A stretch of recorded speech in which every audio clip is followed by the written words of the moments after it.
Hello everyone, vision IAS की PT 365 श्रृंखला में आपका स्वागत है, जिसमें अभी तक इसका हमने पार्ट फर्स्ट को कंप्लीट किया है। आज की क्लास के अंतर्गत पार्ट सेकंड को कवर किया जाएगा। चलिए तो शुरू करते हैं। शुरू करने के पहले आपको इसके मेजर टॉपिक बता देते हैं कि किस संदर्भ में हम लोग इस टॉपिक को पढ़ रहे हैं। मतलब कि हमारा इस टॉपिक को पढ़ने के क्या एक रणनीति है। एक रणनीति के तहत इस टॉपिक को कवर किया जा रहा है, जिसके अंतर्गत आपके 12 ही टॉपिक मेजर टॉपिक है, जिसमें 12 टॉपिक के अंतर्गत आपके जो रणनीति बताई गई थी कि इसमें पार्ट फर्स्ट, पार्ट सेकंड और पार्ट थर्ड और पार्ट 4 के अंतर्गत इन टॉपिक को कवर किया जाएगा, जिसमें अभी तक हमने इसके पार्ट फर्स्ट को कवर किया हुआ है। पार्ट फर्स्ट के अंतर्गत आपके समृद्धि और विकास, राजकोषीय नीति, श्रम, रोजगार और कौशल विकास के संदर्भ में पार्ट फर्स्ट को कवर किया हुआ है। अब आता है हमारा पार्ट सेकंड। पार्ट सेकंड के अंतर्गत जो कि आज हम पढ़ेंगे पार्ट सेकंड में कि बैंकिंग एवं मौद्रिक नीति के बारे में, भुगतान प्रणाली और वित्तीय बाजार में, बाह्य क्षेत्र के संदर्भ में ये पार्ट सेकंड में पढ़ेंगे। तो कल हमने इसके 3 टॉपिक को कवर किया था पार्ट फर्स्ट के अंतर्गत। आज जो हमारा पार्ट सेकंड रहेगा उसमें भी 3 मेजर टॉपिक को कंप्लीट करेंगे। और आपको पहले ही बताया जा चुका है कि यह जो श्रृंखला है पीटी 365 इकोनॉमी की, इसके अंतर्गत आपको 4 पार्ट में प्रोवाइड कराया जाएगा। इसको कराने का पर्पज ये है कि आप तैयारी कर रहे हैं और उसमें आप एक साथ किसी भी चीज़ को नहीं पढ़ सकते। एक साथ अगर पढ़ भी लेते हैं तो फिर थोड़ा कन्फ्यूजन क्रिएट होने लगता है।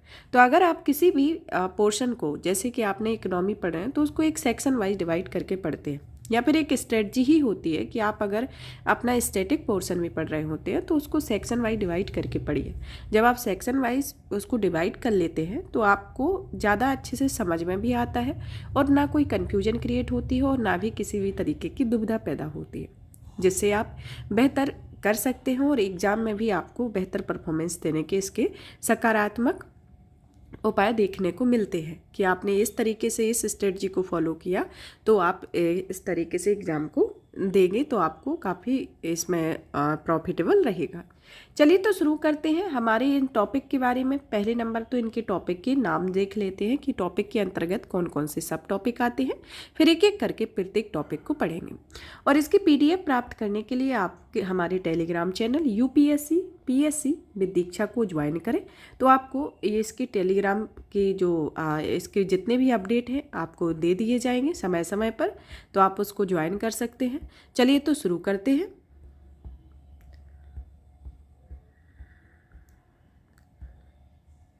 आज का जो हमारा पहला टॉपिक आता है बैंकिंग एवं मौद्रिक नीति के संदर्भ में, जिसमें पहला सब टॉपिक आता है वृद्धिशील नकद आरक्षित अनुपात, दूसरा आता है भारतीय रिजर्व बैंक द्वारा अधिशेष अंतरण, और तीसरा आता है लंदन इंटरबैंक ऑफर्ड रेट या लेबर और फिर निर्भरता की समाप्ति के संदर्भ में। दूसरा आता है भुगतान प्रणाली और वित्तीय बाजार, जिसमें सीमा पार भुगतान, भारतीय प्रतिभूति और विनियामकीय बोर्ड, विदेशी पोर्टफोलियो निवेश, कॉरपोरेट ऋण बाजार आता है। और तीसरा हम इसके अंतर्गत और भी टॉपिक आते हैं जैसे निवेशक सेवा कोष और निवेश सुरक्षा कोष। पांचवा आता है स्टॉक सोशल स्टॉक एक्सचेंज। और नेक्स्ट टॉपिक आपका छठा टॉपिक आता है बाह्य क्षेत्र, जिसमें पहला आता है भारत में विनिमय दर प्रबंधन, विदेश व्यापार नीति 2023, जिसके अंतर्गत व्यापार सुविधा और व्यापार सुगमता एफटीपी 2023, विदेशी व्यापार नीति 2023 के तहत निर्यात को बढ़ावा देने के लिए शुरू की गई पहले विदेशी व्यापार नीति 2023 के तहत शुरू की गई अन्य पहले भारत के मुक्त व्यापार समझौते, वैश्विक ट्रेड बैरियर्स, विश्व व्यापार संगठन, $डॉलरीकरण और रेमिटेंस या विप्रेषण, उदारीकृत विप्रेषण योजना, क्रेडिट रेटिंग एजेंसियां और अंतर्राष्ट्रीय मुद्रा कोष में कोटे में वृद्धि। तो ये आपके हमारे मेजर टॉपिक हैं। चलिए तो एक एक करके इन मेजर टॉपिक को पढ़ते हैं। वृद्धिशील नकद आरक्षित अनुपात, मतलब कि इंक्रीमेंटल कैश रिजर्व रेशियो के बारे में। कैश रिजर्व रेशियो के पढ़ने के पहले जान लेते हैं कि यह आखिर सुर्खियों में क्यों रहा है और इसका क्या मुद्दा रहा है। कि भारतीय रिजर्व बैंक ने बैंकिंग सिस्टम में मौजूद अतिशय तरलता को अवशोषित करने के लिए आईसीआरआर का उपयोग किया था, और बाद में जब इसकी नकदी की स्थिति स्थिर हो गई तो आईसीआरआर को चरणबद्ध तरीके से बंद कर दिया गया। मतलब कि क्या कि आरबीआई के द्वारा आईसीआरआर का उपयोग किया गया था। किसके लिए किया गया था? अधिशेष तरलता को अवशोषित करने के लिए। और बाद में जब इसकी नकदी स्थिर हो गई तो इसे चरणबद्ध तरीके से बंद कर दिया। तो इसके संदर्भ में इसका ये प्रमुख सुर्खियों में भरा हुआ है। चलिए तो जानते हैं कि नगद आरक्षित अनुपात या कैश रिजर्व रेशियो क्या होता है और वृद्धिशील नगद आरक्षित अनुपात या ICRR incremental cash reserve ratio होता क्या है। तो एक एक करके इनको समझते हैं कि आखिर ये होता क्या है, जिन्हें पहले उपयोग कर लिया गया और उसके बाद में उसे चरणबद्ध तरीके से जब आपकी तरलता नकदी की जो स्थिरता है वो स्थिर हो गई, उसके बाद उसे पुनः बंद कर दिया गया। तो ऐसा क्या प्रावधान है और क्यों इसे लागू किया जाता है, इनके संदर्भ में विस्तृत में जानते हैं। CRR के बारे में जानें कि CRR बैंकों को अपनी कुल जमा राशि का एक निश्चित प्रतिशत RBI के पास नगद के तौर पर रखना होता है। मतलब कि बैंकों को बैंकों की जो कुल जमा राशि होती है, बैंकों में जो जमा राशि होती है उसके एक निश्चित प्रतिशत अनुपात के आधार पर इसे RBI के पास इसे नगद के रूप में रखना होता है, जिसे CRR कहा जाता है। इसकी डेफिनेशन UPSC में इस तरीके के क्वेश्चन पूछे जाते हैं, जैसे CRR की डेफिनेशन, SLR की डेफिनेशन, RR की मतलब repo rate, reverse repo rate और बैंक रेपो रेट, इन सब की डेफिनेशन को सीक्वेंस वाइज दे दिया जाता है। जैसे फर्स्ट, सेकंड, थर्ड, फोर्थ, जैसे ABCD के फॉर्म में दे दिया जाएगा। फिर आपका देता है कि केवल 1 सही है, केवल 2 सही है, केवल 3 सही है। तो आपको इनकी डेफिनेशन को याद करना भी इम्पोर्टेंट है कि CRR आखिर होता क्या है। और बैंक से रिलेटेड जितनी भी शब्दावलियाँ हैं, जैसे कैश रिजर्व रेशियो, SLR हो गया, रेपो रेट हो गया, रिवर्स रेपो रेट हो गया, तो इन सब की डेफिनेशन को याद करना काफ़ी ज़रूरी होता है। क्योंकि जब आप डेफिनेशन को याद कर लेते हैं या फिर इसको समझ लेते हैं कि जैसे इसमें क्या है कि इसमें कुल जमा राशि का एक निश्चित भाग बैंक को RBI के पास नगद के तौर पर रखना होता है। तो इसको एक सिंपल तौर पे आप समझें कि बैंक अपने पास जो बैंकों की जो कुल जमा राशि है उसको RBI के पास नगद के तौर पर रखता है, उसे CRR कहा जाता है। तो इस तरीके से आपको उन सब जो भी डेफिनेशन है उनको भी याद करना है। याद क्या, समझ लेंगे तो उसमें कोई डिफ़िकल्टी नहीं होगी। इसमें क्या होता है कि यह जो प्रक्रिया है वह बैंकों के लिए NDTL या नेट डिमांड टाइम लाइबिलिटी के एक निश्चित प्रतिशत RBI के पास CRR के रूप में बनाए रखना आवश्यक होता है, जिसके अंतर्गत NDTL को समझते हैं कि NDTL क्या होता है। NDTL यह किसी बैंक की डिमांड और टाइम लाइबिलिटी या ODTL तथा सार्वजनिक क्षेत्र के या किसी और बैंक में उसके द्वारा रखी गई परिसंपत्तियों के रूप में जमा राशि के बीच अंतर को दर्शाता है।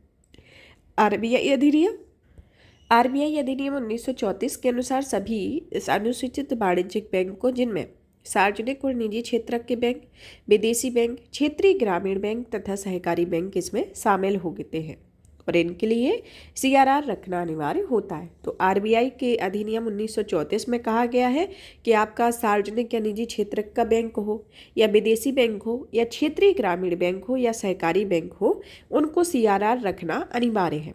तो ये RBI के अधिनियम में कहता है, उसी के संदर्भ में CRR के द्वारा ये नगद के तौर पर रखा जाता है। चलिए तो जानते हैं ICRR के बारे में। ICRR नगद आरक्षित अनुपात के समान होता है। इसमें बैंकों को अपने धन का एक निश्चित हिस्सा RBI के पास रखना होता है और इस राशि को उन्हें कोई ब्याज नहीं मिलता है। मतलब ये जो राशि रखी जाती है इस पर कोई ब्याज की प्राप्ति नहीं होती है, इसे सिर्फ एक रिजर्व के तौर पर रखा जाता है। RBI के पास CRR के अलावा ICRR को भी लागू करने का विकल्प होता है और वसूले जाने वाली यह ब्याज दर CRR से अलग होती है। तो ये जो इसमें जो वसूली जाती है, जो भी ब्याज दर है जिसको वसूला जाता है वो CRR से अलग होती है। तो इसमें यही डिफरेंसेस होता है। चलिए तो जानते हैं कि CRR के साथ ICRR को कैसे लागू किया जाता है। तो इसकी एक प्रक्रिया है कि मान लिया है आप कि NDTL रुपये में दिया गया है, मतलब कि 100 रुपये का है, जिसमें 4.5% रुपया जमा किया गया है और RBI द्वारा जो प्रतिबंधित राशि है वह 4.5 रुपये की है और यह किसके प्रतिशत पर लागू किया गया, यह 4.5 रुपये के प्रतिशत के आधार पर इसे लागू किया गया है। तो ये इस तरीके से लागू होता है।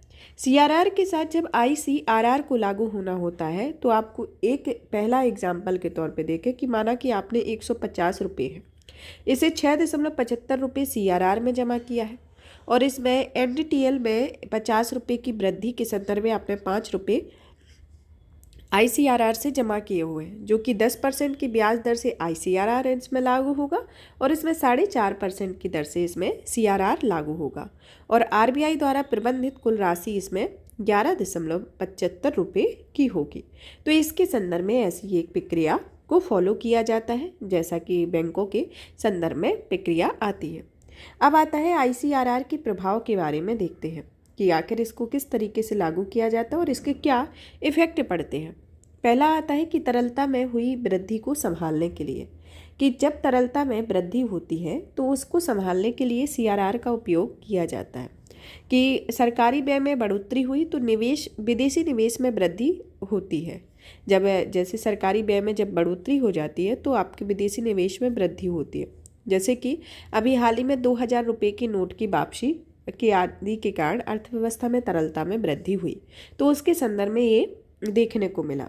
दूसरा आता है कि मुद्रास्फीति पर नियंत्रण के संदर्भ में, कि भारत में आपका खुदरा मुद्रास्फीति जून में 4.9% की तुलना में जुलाई में यह 2023 में बढ़कर 7.5% हो गई थी और इसे नियंत्रण में लाने के लिए सख्त मौद्रिक नीति अपनाने की आवश्यकता है। ये दूसरा मेजर प्रभाव है। तीसरा आता है कि बैंकिंग को मजबूत बनाना, कि CRR में वृद्धि से नकदी का बफर बनता है। इससे आर्थिक संकट के समय बैंक ऋण जैसे खतरों से निपटने में मजबूती मिलती है। बैंक ऋण का मतलब होता है कि यदि कोई बैंक दिवालिया हो जाए, जैसे कि कोई बैंक या वित्तीय संस्थान दिवालिया होने के डर से जब बड़ी संख्या में अपने ग्राहक अपनी जमा राशि निकालने लगते हैं तो उसे बैंक ऋण कहा जाता है। जब आपको कोई घोषणा मिले कि ये बैंक जो है वह दिवालिया होने वाला है, जैसे आप ही हैं तो आप किसी बैंक में अपना पैसा जमा किए हुए हैं और आपको खबरों में आया कि ये बैंक दिवालिया होने लगा है, तो आप इस डर से बचने के लिए कि मेरा पैसा डूब ना जाए तो उसके संदर्भ में आप अपना पैसा बैंकों से निकालने लगते हैं। तो वह जो पैसा निकालने की जो प्रक्रिया होती है उसे बैंक ऋण कहा जाता है। इसके संदर्भ में है कि CRR में जो नकदी में का जो बफर बनता है, वह इसके आर्थिक संकट के समय जो बैंक ऋण जैसी स्थिति होती है उसको उसी खतरे से निपटने के लिए उसमें मददगार होता है। तो इसके लिए बैंकिंग को एक तरीके से मजबूत ही करता है। ऋण वितरण में कमी होती है। ये ऋण वितरण में कमी से वस्तुओं और सेवाओं की मांग में कमी आएगी। इससे अर्थव्यवस्था में कुल और समग्र मांग में भी कमी हो जाती है। तरलता के प्रबंधन के अन्य उपाय को देखा जाए तो पहला आता है स्थायी जमा सुविधा का होना। इसके तहत RBI बैंकों को कोई सरकारी प्रतिभूति दिए बिना उनमें तरलता को अवशोषित कर लेता है। दूसरा आता है कि रेपो और रिवर्स रेपो दरों में बदलाव होता है, कि इन दरों में से बैंकों की जमा राशि पर मिलने वाली ब्याज दर के साथ साथ ऋण देने की दरों पर भी प्रत्यक्ष प्रभाव पड़ता है। खुला बाजार परिचालन की प्रक्रिया होती है, कि RBI द्वारा सरकारी प्रतिभूतियों की बिक्री या खरीद को खुला बाजार परिचालन कहा जाता है। अर्थोप्राय अग्रिम के बारे में देखा जाए, जो कि वेज एंड मीन्स एसेट्स के संदर्भ में आता है, कि यह केंद्र या राज्य सरकारों और को अस्थायी तौर पर ऋण देने की सुविधा के संदर्भ में होता है। तो ये तरलता के प्रबंधन के प्रमुख उपाय होते हैं जिसको बैंकों के द्वारा उपयोग किया जाता है। नेक्स्ट आता है कि भारतीय रिजर्व बैंक द्वारा अधिशेष अंतरण के बारे में।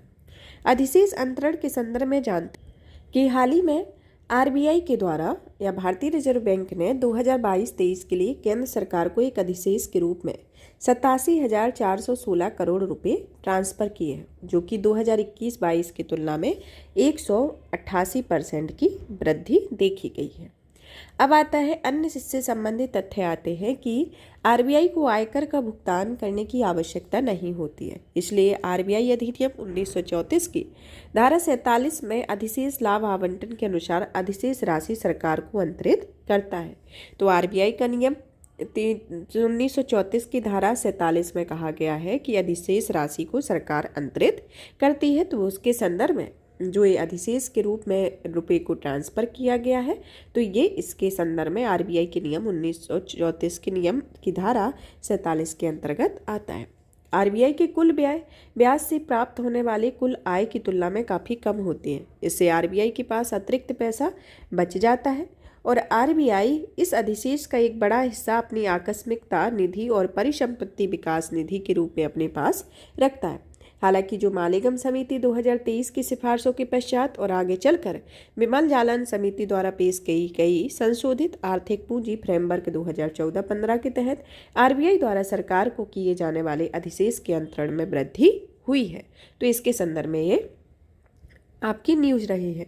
नेक्स्ट आता है कि लंदन इंटरबैंक ऑफर्ड रेट या लिबोर पर निर्भरता की समाप्ति के बारे में। लिबोर को बारे में इसकी सुर्खियों को संदर्भ में जानने के पहले इसके बारे में जानते हैं कि यह आखिर होता क्या है। इसके सबसे पहले बेंचमार्क दर के संदर्भ में जानते हैं, जिसे लिबोर मतलब लंदन इंटरबैंक ऑफर्ड रेट होती है। इसकी बेंचमार्क दर के संदर्भ में करने की यह एक वैश्विक बेंचमार्क की एक दर होती है। ये एक वैश्विक स्तर की होती है, मतलब कि इसको अगर आसान भाषा में समझें कि इसका इस्तेमाल वैश्विक स्तर पर ब्याज दर को कम करने के लिए एक बेंचमार्क के तौर पर इसका उपयोग किया जाता है। मतलब कि एक संदर्भ दर के तौर पर एक अनुमानित दर के आधार पर इसका उपयोग वैश्विक स्तर पर किया जाता है। किसके लिए? ब्याज दर को तय करने के लिए। इस दर को प्रमुख वैश्विक बैंक अंतर्राष्ट्रीय इंटरबैंक बाजार में एक दूसरे को ऋण देते हैं, और ये ऋण जो होते हैं वह अल्पावधि के लिए दिए जाते हैं। वित्तीय बेंचमार्क के संदर्भ में देखा जाए तो इसमें मूल्य निर्धारण, निपटान और वित्तीय अनुबंधों के मूल्यांकन के उद्देश्य से उपयोग में लाए जाने वाले सूचकांकों, मूल्यों या संदर्भ दरों को वित्तीय बेंचमार्क कहा जाता है। विनिमय के संदर्भ में देखा जाए तो 2014 के पहले लिबोर को ब्रिटिश बैंकर्स एसोसिएशन के द्वारा तय किया जाता है, और बाद में इसे बेंचमार्क के रखरखाव को यूके फाइनेंशियल कंडक्ट अथॉरिटी के दायरे में लाया जाता है। इसकी गणना 31 दिसंबर 2021 के पहले लिबोर की गणना 5 मुद्राओं अमेरिकी dollar, euro, pound, Swiss bank और जापानी येन के लिए की जाती थी। लेकिन इसके बाद इसमें मुद्रा में 7 अवधियों, जिसमें ओवरनाइट या सॉफ्ट नेक्स्ट 1 सप्ताह, 1 महीना, 2 महीना, 3 महीना, 6 महीना और 12 महीने के लिए की जाती थी।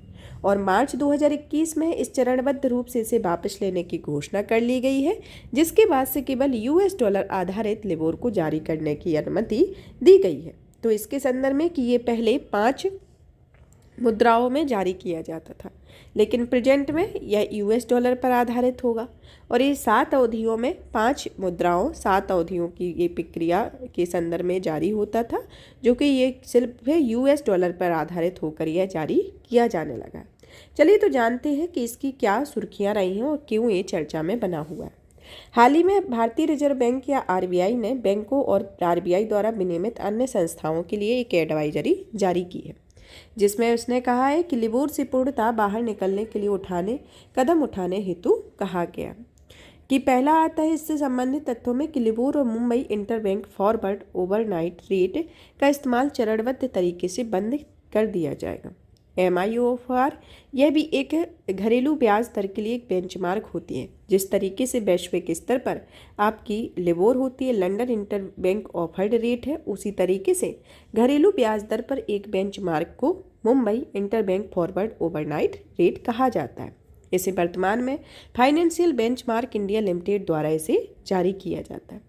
बैंकों या वित्तीय संस्थानों को यह सुनिश्चित करने की सलाह दी गई है कि उनके ग्राहकों और उनके द्वारा किए गए कोई भी नया ट्रांजैक्शन या किसी ट्रांजैक्शन का मूल्य निर्धारण अमेरिकी डॉलर पर आधारित लिबोर या MIFOR के पर निर्भर नहीं होगा। मतलब कि ये जो प्रक्रिया वैश्विक स्तर पर और घरेलू स्तर पर चल रही थी, इस प्रक्रिया में संशोधन करते हुए बैंकों और वित्तीय संस्थानों को यह अलर्ट जारी किया गया है कि उनके द्वारा जो ये प्रक्रिया का उपयोग किया गया है, जो कि नए ट्रांजैक्शन और किसी नए मूल्य निर्धारण के संदर्भ में है, जो कि यह अमेरिकी डॉलर पर आधारित नहीं होगा, उसके संदर्भ में एक सलाह दी गई है। 2017 में ब्रिटिश वित्तीय अधिकारियों की एक जांच से यह पता चला था कि कुछ बड़े बैंकों ने गलत डेटा प्रदान करके संदर्भ दर या रेफरेंस रेट को ज़्यादा या कम किया था, और इस हेरफेर के बाद यह आवश्यक हो गया था कि वैश्विक आर्थिक प्रणाली में लिबोर का उपयोग समाप्त किया जाए।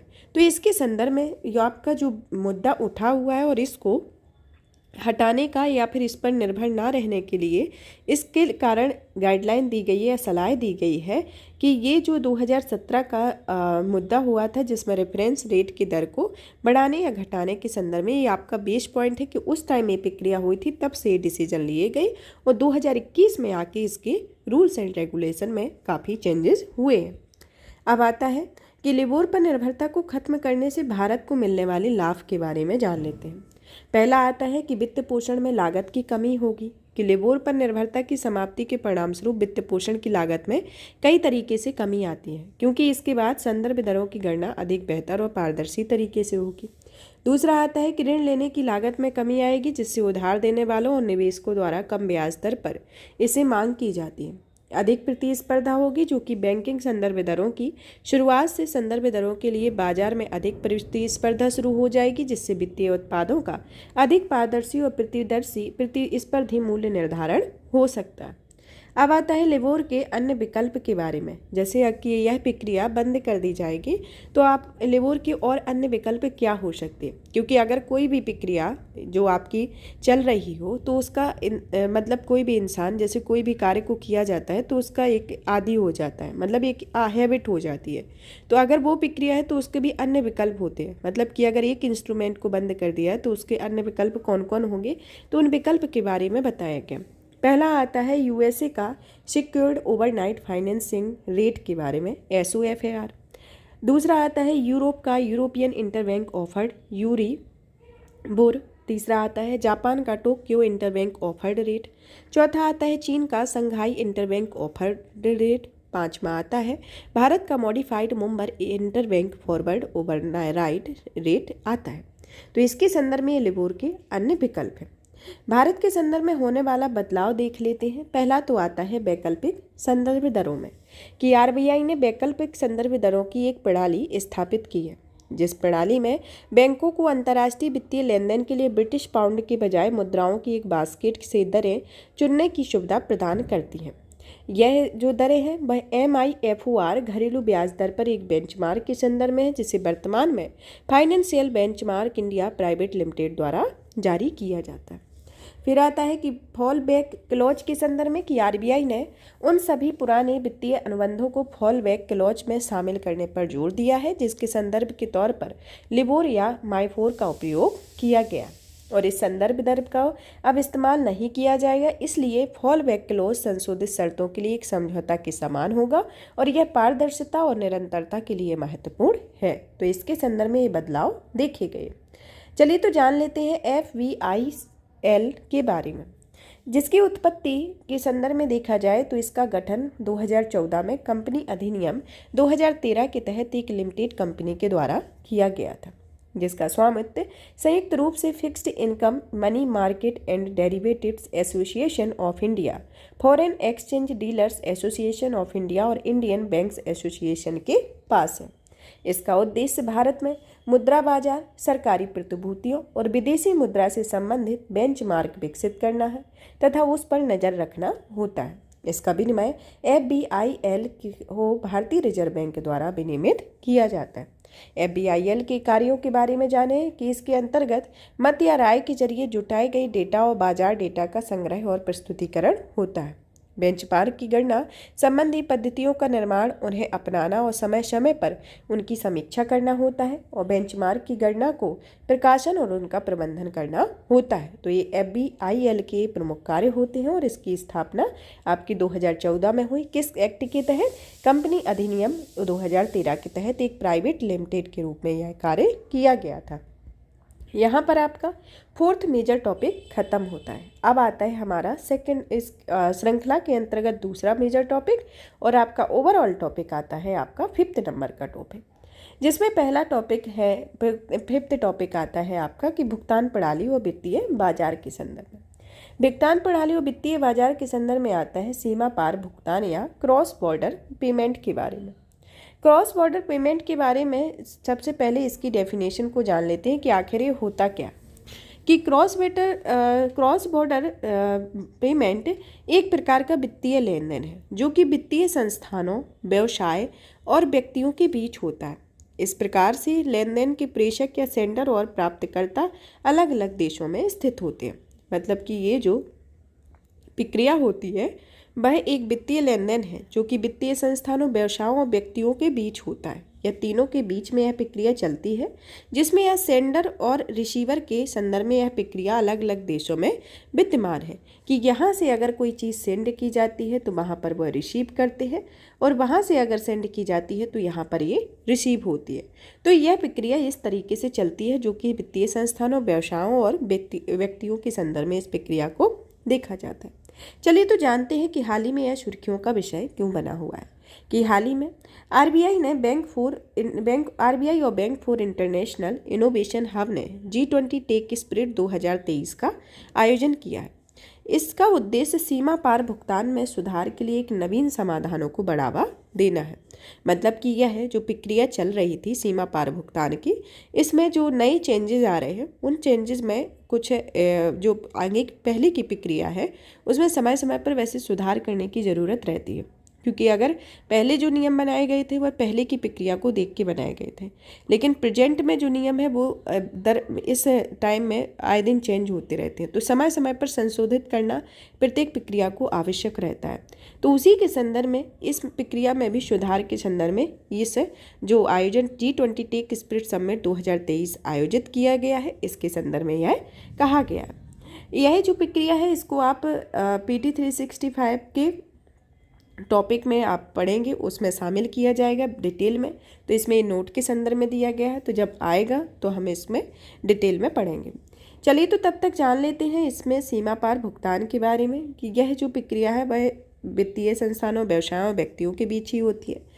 2030 तक सीमा पार भुगतान बाजार में $290 ट्रिलियन तक पहुंचने की संभावना है। तो कितनी संभावना है? $290 ट्रिलियन पहुंचने की संभावना है। चलिए तो जानते हैं सीमा पार भुगतान के सामान्य प्रकार के बारे में, प्रक्रिया के बारे में कि यह किस तरीके से कार्य करता है। जैसे पहले नंबर पर आता है इंटरनेशनल वायर ट्रांसफ़र के बारे में, जो कि स्विफ्ट कोड का उपयोग कर एक बैंक से किसी अन्य देश में से स्थित दूसरे बैंक में धन का हस्तांतरण किया जाता है। मतलब कि एक आपको कोड दिया जाता है जिसके संदर्भ में आपको एक बैंक से दूसरे बैंक में ट्रांसफ़र किया जाता है, वो भी एक देश से दूसरे देश के बैंक में। दूसरा आता है डिजिटल वॉलेट के संदर्भ में, जिसमें पेपॉल, गूगल पे या एप्पल पे जैसी सुविधाओं का उपयोग किया जाता है। जैसे हम लोग गूगल पे, फ़ोन पे इनका यूज करते हैं, तो इसमें एक से दूसरे के लिए पैसा ट्रांसफ़र करते हैं, उसी के संदर्भ में इस प्रक्रिया को समझ सकते हैं। इंटरनेशनल मनी ऑर्डर के संदर्भ में कि किसी थर्ड पार्टी प्रोवाइडर का उपयोग करके इलेक्ट्रॉनिक रूप से इसे जारी किया जाता है। और अन्य के संदर्भ में देखा जाए तो यह क्रेडिट के माध्यम से लेन देन, क्रिप्टो करेंसी आदि इसके अंतर्गत शामिल होती है। अब आता है कि सीमा पार प्रक्रिया, भुगतान प्रक्रिया के बारे में जानते हैं कि पहले नंबर तो जानते हैं कि दोनों जगह के बैंक खातों का उपयोग करके सरलता से सीमा पार भुगतान प्रक्रिया में, और जब प्रतिनिधि बैंक या करस्पॉन्डिंग बैंक का उपयोग करके सीमा पार भुगतान की प्रक्रिया के बारे में कि यह प्रक्रिया किस तरीके से चलती है। इस प्रक्रिया को समझा जाए तो इस प्रक्रिया में क्या होता है कि मतलब कि अगर कोई किसी को पैसा ट्रांसफ़र करना है, मतलब बैंक एक को दूसरे बैंक को पैसा ट्रांसफ़र करना है, तो इसके पास भी बैंक अकाउंट होगा, इसके पास भी बैंक अकाउंट होगा, तो इसके द्वारा इसके लिए यह पैसा भेजा जाएगा कि एक ने भेजा एक के पास सेंड हो जाएगा। तो ये प्रक्रिया नॉर्मल वे में चलती है कि इसमें जैसे इस तरीके से ये पैसा आपको $100 भेजा गया है और इसमें इसने रिसीव किया है $10,000 बैंक बी के लिए या रिसीव्ड किया गया है। तो ये प्रक्रिया चलती है जो कि एक दूसरे में अपना अपना खाता खोलते हैं, उसी जरिए से यह विदेशी मुद्रा में भुगतान होता है। मतलब कि जैसे हमारे पास बैंक खाता है और आपके पास बैंक खाता है, तो हम आपके लिए भेज सकते हैं और आप मेरे लिए भेज सकते हैं, उसमें कोई मीडिएटर नहीं रहता है, हम डायरेक्ट ही यानी प्रत्यक्ष तौर पर यह प्रक्रिया चलती है। फिर दूसरी प्रक्रिया आपकी आती है प्रतिनिधि बैंक का उपयोग करने की सीमा के संदर्भ में। इसमें क्या होता है कि जो आपका एक करस्पॉन्डिंग बैंक मतलब कि एक मीडिएटर की तरह है, कि इसमें एक मीडिएटर होता है कि आपने जो पैसा भेजा है, जैसे ए यहाँ से पैसा मीडिएटर को भेजेगा और मीडिएटर जो होगा वह बी को पैसा भेजेगा।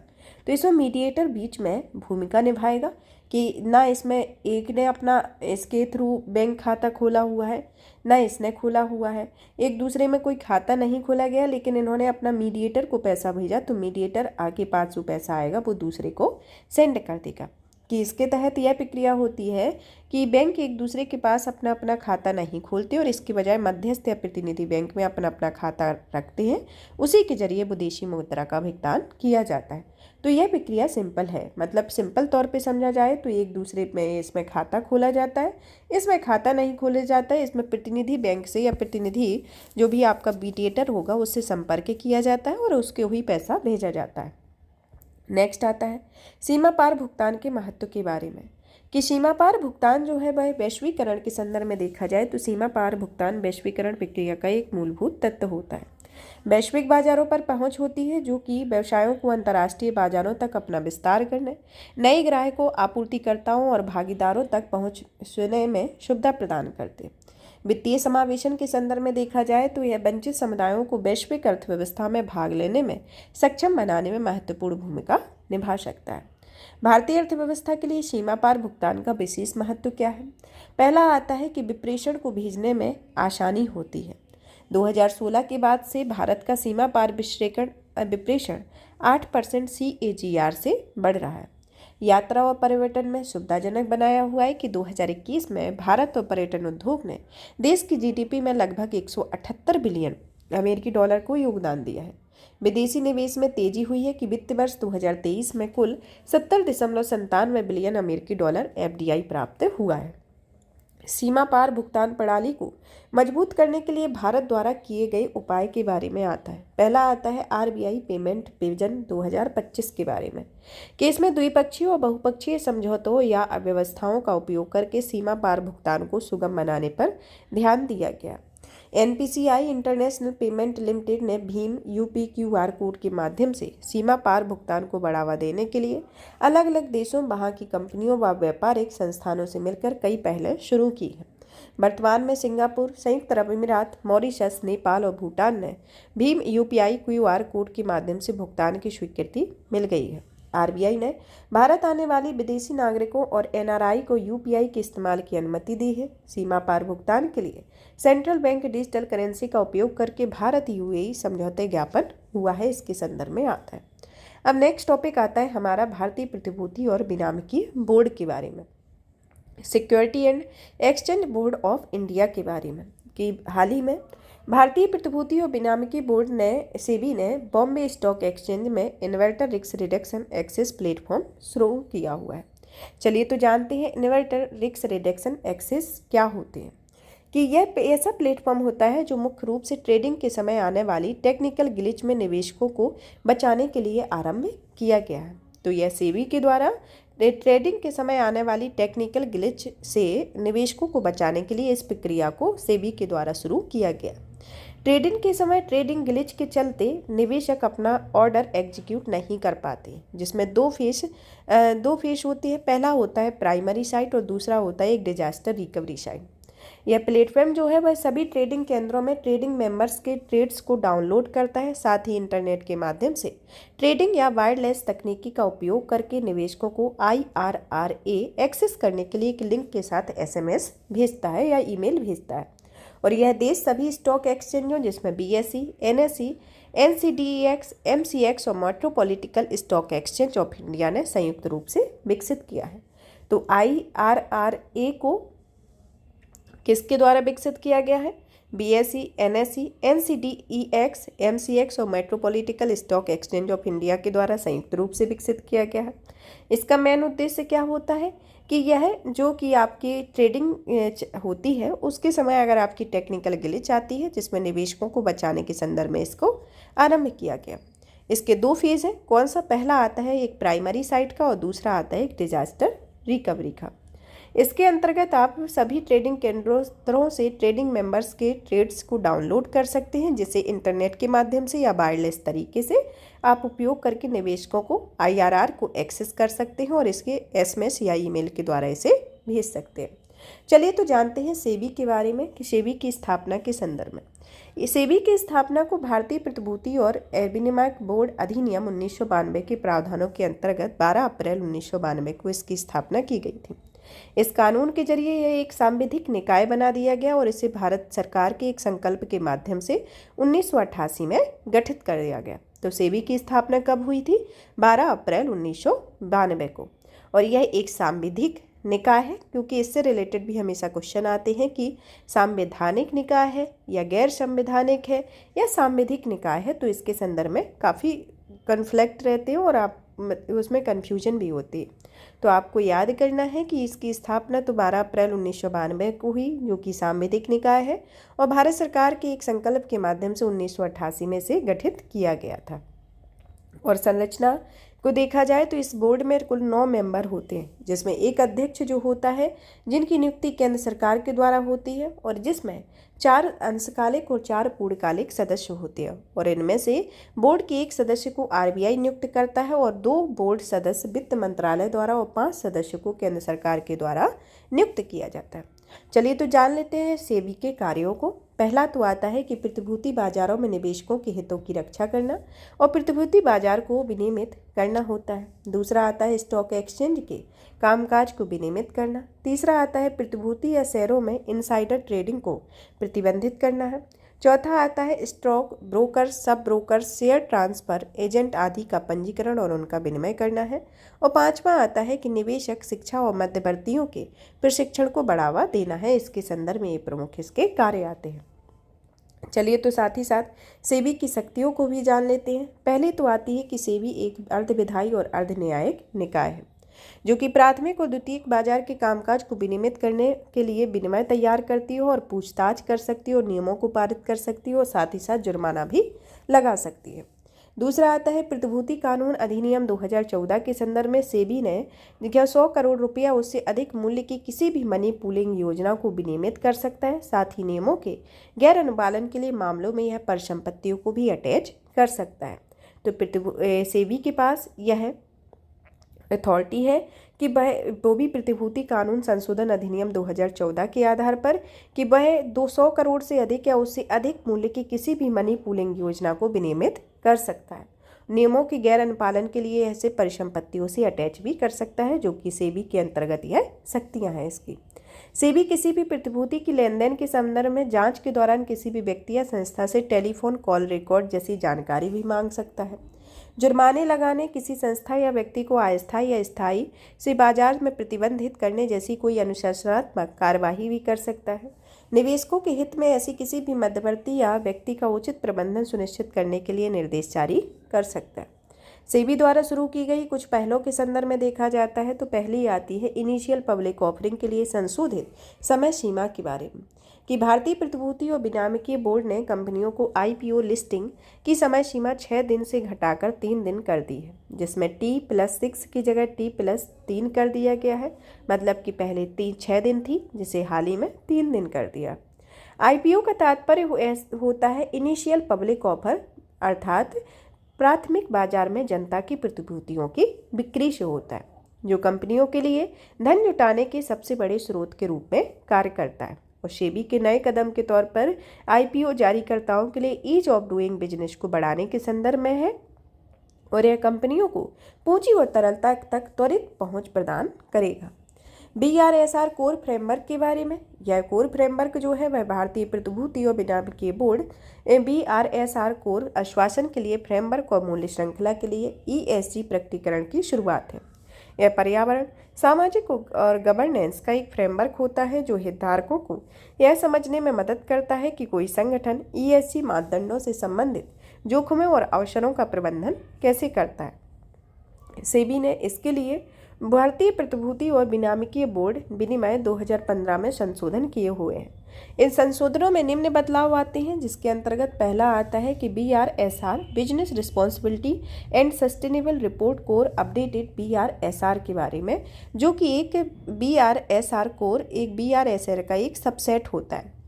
9 ईएसजी विशेषताओं के तहत मुख्य प्रदर्शन संकेतकों का एक सेट शामिल है, जिसमें बीआरएसआर की रिपोर्टिंग के माध्यम से ही सेबी में सूचीबद्ध कंपनियों के लिए मानकीकृत तरीके से ईएसजी प्रकटीकरण को परिभाषित किया गया है। यह भारतीय उभरते बाजारों की प्रासंगिकता को ध्यान में रखते हुए छोटे शहरों में रोजगार सृजन, व्यवसाय का खुलापन, महिलाओं को भुगतान किया जाने वाला सकल वेतन जैसे आश्वासन के लिए नए केपीआई की पहचान की जा रही है। मूल्य श्रृंखला के लिए ईएसजी के प्रकटीकरण के संदर्भ में कि वित्त वर्ष 2024-25 में सूचीबद्ध 250 कंपनियों जिसमें बाजार पूंजीकरण के आधार पर इसे लागू होगा और सूचीबद्ध कंपनियां अपने वार्षिक रिपोर्ट में बीआरएसआर कोर के अनुसार मूल्य श्रृंखला के लिए प्रकटीकरण करेंगी। मूल्य श्रृंखला में किसी सूचीबद्ध कंपनी के शीर्ष स्ट्रीम और डाउन स्ट्रीम साझेदारों को शामिल करना होगा जो कुल मिलाकर क्रमशः इनकी खरीद या बिक्री में 75% के हिस्से को कवर करते हैं, इसके संदर्भ में आता है। संबंधित सुर्खियों के संदर्भ में देखा जाए तो यह डब्बा या बॉक्स ट्रेडिंग के संदर्भ में कि पहला आता है कि नेशनल स्टॉक एक्सचेंज ने डब्बा ट्रेडिंग में शामिल संस्थाओं का नाम लेते हुए एक नोटिस जारी किया होगा। डब्बा ट्रेडिंग एक अनौपचारिक ट्रेडिंग होती है जिसमें यह स्टॉक एक्सचेंज के दायरे से बाहर होती है, जिसके तहत ट्रेडर्स किसी विशेष स्टॉक का भौतिक स्वामित्व लेने के लिए वास्तविक लेन देन किए बिना स्टॉक की कीमतों में उतार चढ़ाव पर दांव लगाते हैं और यह एक्सचेंज में होने वाली ट्रेडिंग के समान ही होता है, जिसके अंतर्गत आय एवं लाभ का कोई उचित रिकॉर्ड नहीं होता है, जिसके परिणाम स्वरूप व्यापारियों को कराधान से बचने में मदद मिलती है और इसे प्रतिभूति अनुबंध अधिनियम 1956 के तहत एक अपराध माना गया है। तो यह एक डब्बा ट्रेडिंग के संदर्भ में आता है। नेक्स्ट आता है विदेशी पोर्टफोलियो निवेश के बारे में। सुर्खियों में क्यों? हाल ही में सेबी ने उच्च जोखिम वाले कुछ चिन्हित विदेशी पोर्टफोलियो निवेशकों की ओर से अतिरिक्त प्रकटीकरण को अनिवार्य करने का प्रस्ताव पेश किया है। इस फ्रेमवर्क का यह प्रस्ताव एक परामर्श पत्र के तौर पर जारी किया गया। चलिए तो जानते हैं भारत में एफपीआई के लिए मौजूदा प्रावधान के बारे में।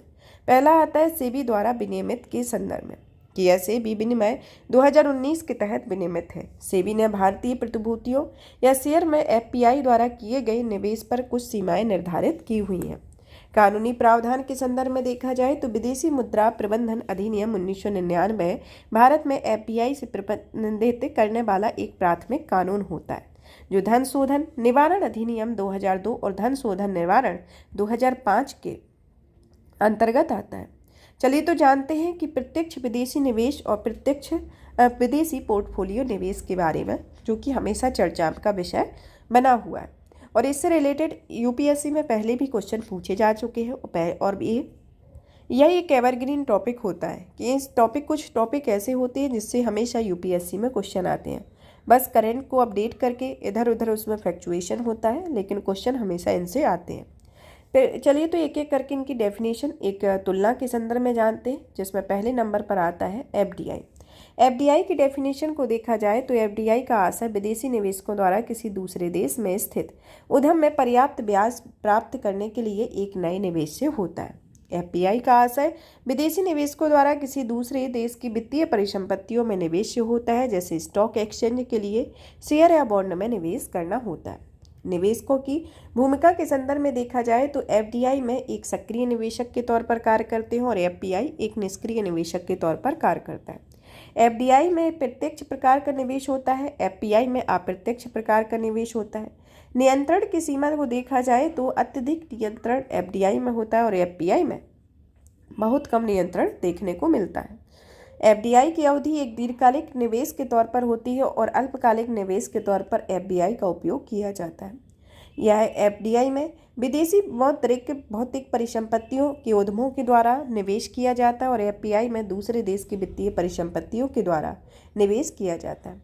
एफडीआई में प्रवेश और निकास कठिन होता है, जबकि एफपीआई में प्रवेश और निकास अपेक्षाकृत आसान होता है। और एफडीआई में जोखिम जो स्थिर शामिल होते हैं, लेकिन इसमें जो एफपीआई में जोखिम होते हैं वह परिवर्तनशील होते हैं। तो इस तरीके की प्रक्रिया है। चलिए तो जानते हैं एफपीआई से संबंधित समस्याओं के बारे में। पहला आता है प्रेस नोट 3 की शर्तों की उल्लंघन या दुरुपयोग के संदर्भ में कि PN3 के तहत यह अनिवार्य बनाया गया है कि भारत के साथ भूमि सीमा साझा करने वाले देश की कोई कंपनी ये केवल सरकारी मार्ग के जरिए भारत में निवेश कर सकती है। PN3 विदेशी पोर्टफोलियो निवेश पर लागू नहीं होता है, इसलिए PN3 की शर्तों के बचने के लिए एफपीआई के मार्ग का दुरुपयोग किया जाता है। संबंधित पार्टी लेन देन के प्रकटीकरण में विफलता के संदर्भ में देखा जाए तो इसका तात्पर्य दो पक्षों या कंपनियों के बीच किए गए किसी सौदे या व्यवस्था से होता है जो पहले से मौजूद व्यावसायिक संबंध या सामान्य हित के चलते एक दूसरे से जुड़े हुए रहते हैं।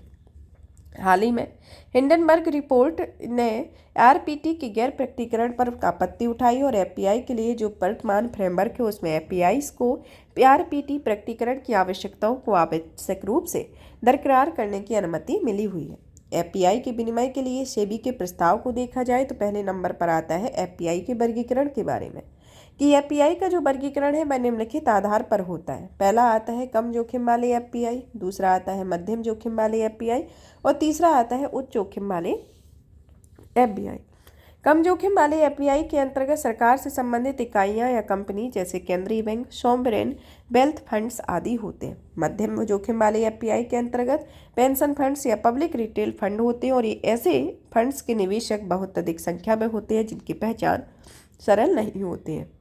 तीसरे आते हैं उच्च जोखिम वाले एपीआई जो कि अन्य सभी निवेशकों के उपयुक्त दोनों श्रेणियों के अंतर्गत नहीं आते हैं।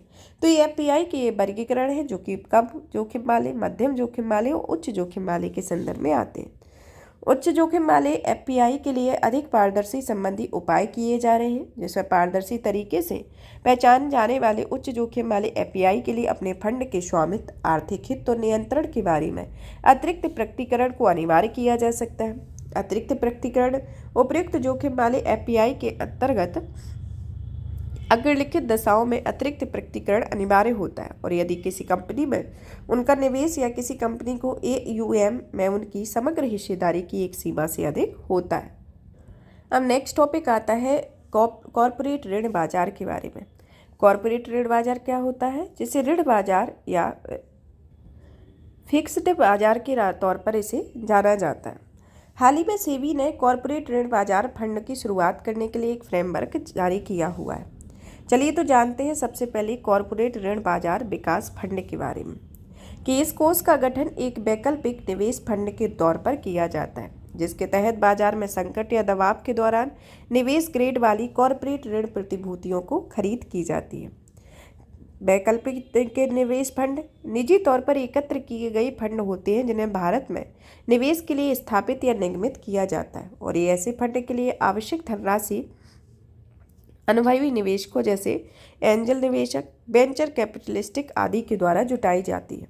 इन्वेस्टमेंट ग्रेड एक प्रकार की रेटिंग होती है जो यह दर्शाती है कि नगरपालिका या कॉरपोरेट बॉन्ड में डिफॉल्ट का जोखिम बहुत कम होता है। CDM-DF को शुरू करने के उद्देश्य के बारे में देखा जाए तो यह प्रायः बाजार में संकट या दबाव के दौरान ऋण बाजार को कई दबावों का सामना करना पड़ता है। ऐसे संकट के समय सबसे पहले खुले बाजार में बॉन्ड या प्रतिभूतियों, जिनमें विशेष रूप से लंबी परिपक्वता अवधि वाले बॉन्ड या प्रतिभूतियों की बिक्री होने लगती है जिससे तरलता संकट की स्थिति उत्पन्न होती है। ऐसे समय में CDM-DF सरलता पहुंच प्रदान करके बाजार में मदद करेगा। जिस प्रकार से संकट आने पर RBI बैंकों के लिए तरलता उपलब्ध करता है उसी प्रकार से यह फंड कॉर्पोरेट ऋण बाजार में भी मदद करेगा। इसका योगदान कुछ विशेष ऋण या ऋण उन्मुख म्यूचुअल फंड योजनाओं की परिसंपत्तियों और प्रबंधन कंपनियों के लिए इस फंड का उपयोग करना अनिवार्य होता है। इसकी अवधि 15 वर्ष की होती है। इसे सेबी के निर्देशों के अनुसार विस्तारित किया जाता है। अब आता है कॉर्पोरेट ऋण बाजार के बारे में। यह ऐसे बाजार होते हैं जिन्हें प्रायः बॉन्ड बाजार या फिक्स्ड इनकम मार्केट या क्रेडिट मार्केट कहा जाता है। ये बाजार को मोटे तौर पर देखा जाए तो यह सरकारी ऋण या बॉन्ड बाजार और कॉर्पोरेट ऋण या बॉन्ड बाजार में वर्गीकृत किया जाता है। इनके इशू कंपनियां प्रायः अपने कामकाज के बढ़ाने, नए उत्पाद बनाने या नई विनिर्माण सुविधाएं खोलने के लिए कॉर्पोरेट बॉन्ड जारी करती हैं। इनकी प्रकृति आमतौर पर एक लंबी अवधि के ऋण लिखित या डेब्ट इंस्ट्रूमेंट होते हैं जिनकी परिपक्वता अवधि के लिए 1 वर्ष से अधिक होता है। इनका विनिमय कॉर्पोरेट ऋण बाजार के विनिमय का अधिकार सेबी के पास होता है जो कि 2002 में सेबी और RBI के बीच नियामकीय क्षेत्राधिकार को प्रतिभूति अनुबंध अधिनियम 1956 में संशोधन करके स्पष्ट किया गया था। इसके बाद मुद्रा बाजार और सरकारी प्रतिभूतियों को RBI के विनियामकीय क्षेत्राधिकार के में स्पष्ट रूप से लाया गया था। भारत में बॉन्ड बाजार की स्थिति को देखा जाए तो मार्च 2022 तक भारत में आउटस्टैंडिंग कॉर्पोरेट बॉन्ड GDP के लगभग 17% के बराबर था और अन्य उभरती एशियाई अर्थव्यवस्थाओं के लिए यह आंकड़े काफ़ी अधिक है, जिसमें साउथ कोरिया में 80% से अधिक, मलेशिया में 50% से अधिक और चीन में लगभग 40% से अधिक रहे हैं। चलिए तो जानते हैं कॉरपोरेट ऋण बाजार के महत्व के बारे में। पहला आता है निवेश के लिए यह आवश्यक है कि आर्थिक सर्वेक्षण 2018-19 में इस बात पर बल दिया गया है कि भारत को उपभोग आधारित अर्थव्यवस्था से निवेश आधारित अर्थव्यवस्था में बदलने की जरूरत है। दूसरा आता है संसाधनों के कुशल आवंटन के संदर्भ में कि यह कॉरपोरेट हेतु लागत प्रभावी ढंग से धन जुटाने और बैंक वित्त पर निर्भरता कम करने के लिए अतिरिक्त मांग पर कार्य करता है। कॉरपोरेट बैलेंस शीट में सुधार के संदर्भ में देखा जाए तो यह अच्छी तरह से विकसित कॉरपोरेट ऋण बाजार से बाह्य वाणिज्यिक उधारी पर कॉरपोरेट जगत की निर्भरता में कमी आती है और अंतर्राष्ट्रीय बाजार में बीच पर अधिक निर्भरता को अस्थिरता का सूचक भी माना जाता है। नेक्स्ट आता है निवेशक सेवा कोष या निवेशक सुरक्षा कोष के बारे में कि हाल ही में सेबी ने स्टॉक एक्सचेंज का द्वारा एक एवं डिपॉजिटरी द्वारा देखरेख में किए जाने वाले निवेशक सुरक्षा कोष और निवेशक सेवा कोष के व्यापक दिशा निर्देश जारी किए हुए हैं। चलिए तो जानते हैं निवेशक सुरक्षा कोष के बारे में कि IPF के बारे में, इन्वेस्टर प्रोटेक्शन फंड। इसका उद्देश्य स्टॉक एक्सचेंज के भागीदारों जैसे स्टॉक ब्रोकर और निवेशकों के हितों की रक्षा करना है। इसकी स्थापना सभी स्टॉक एक्सचेंज एवं डिपॉजिटरी के एक IPF की स्थापना करेगी। डिपॉजिटरी के संदर्भ में देखा जाए तो यह वित्तीय संस्थान या संगठन होता है जो व्यवसायों या व्यक्तियों में वित्तीय लिखतों के डिपॉजिट स्वीकार करता है। वह स्टॉक या बॉन्ड जैसे वित्तीय लिखतों को खरीदने और बेचने में सहायता भी करता है। उदाहरण के तौर पर देखा जाए तो यह डीमैट खाते में केवल अग्रलिखित डिपॉजिटरी में ही खोले जा सकते हैं।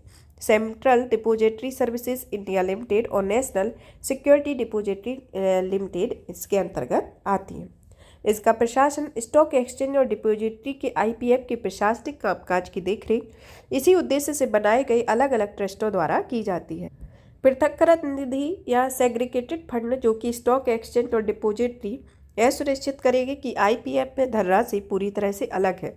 साथ ही उन्हें यह भी दिखाना होगा कि उन्हें IPF क्रमशः स्टॉक एक्सचेंज और डिपॉजिटरी की किसी भी देयता से मुक्त होता है। इनकी समीक्षा स्टॉक एक्सचेंज और डिपॉजिटरी को यह सुनिश्चित करने के लिए अर्धवार्षिक समीक्षा करेंगे जो IPF की राशि अपने उचित स्तर पर है या नहीं। अब आता है IPF में अंशदान के बारे में और उसके उपयोग के बारे में। स्टॉक एक्सचेंज के संदर्भ में देखा जाए तो यह प्राप्त हुए लिस्टिंग का शुल्क 1% होता है। आम जनता के समक्ष सब्सक्रिप्शन के लिए प्रतिभूतियों के पेशकश के समय जारीकर्ता कंपनियों द्वारा रखी गई 1% सिक्योरिटी डिपॉजिट पर ब्याज 100% मिलेगा। सेबी के नियमों का पालन न करने पर ट्रेडिंग करने वाले सदस्यों और सूचीबद्ध कंपनियों में वसूला किया गया जुर्माना है। IPF से किए गए किसी भी निवेश से प्राप्त ब्याज या आय का कम से कम 70% होगा।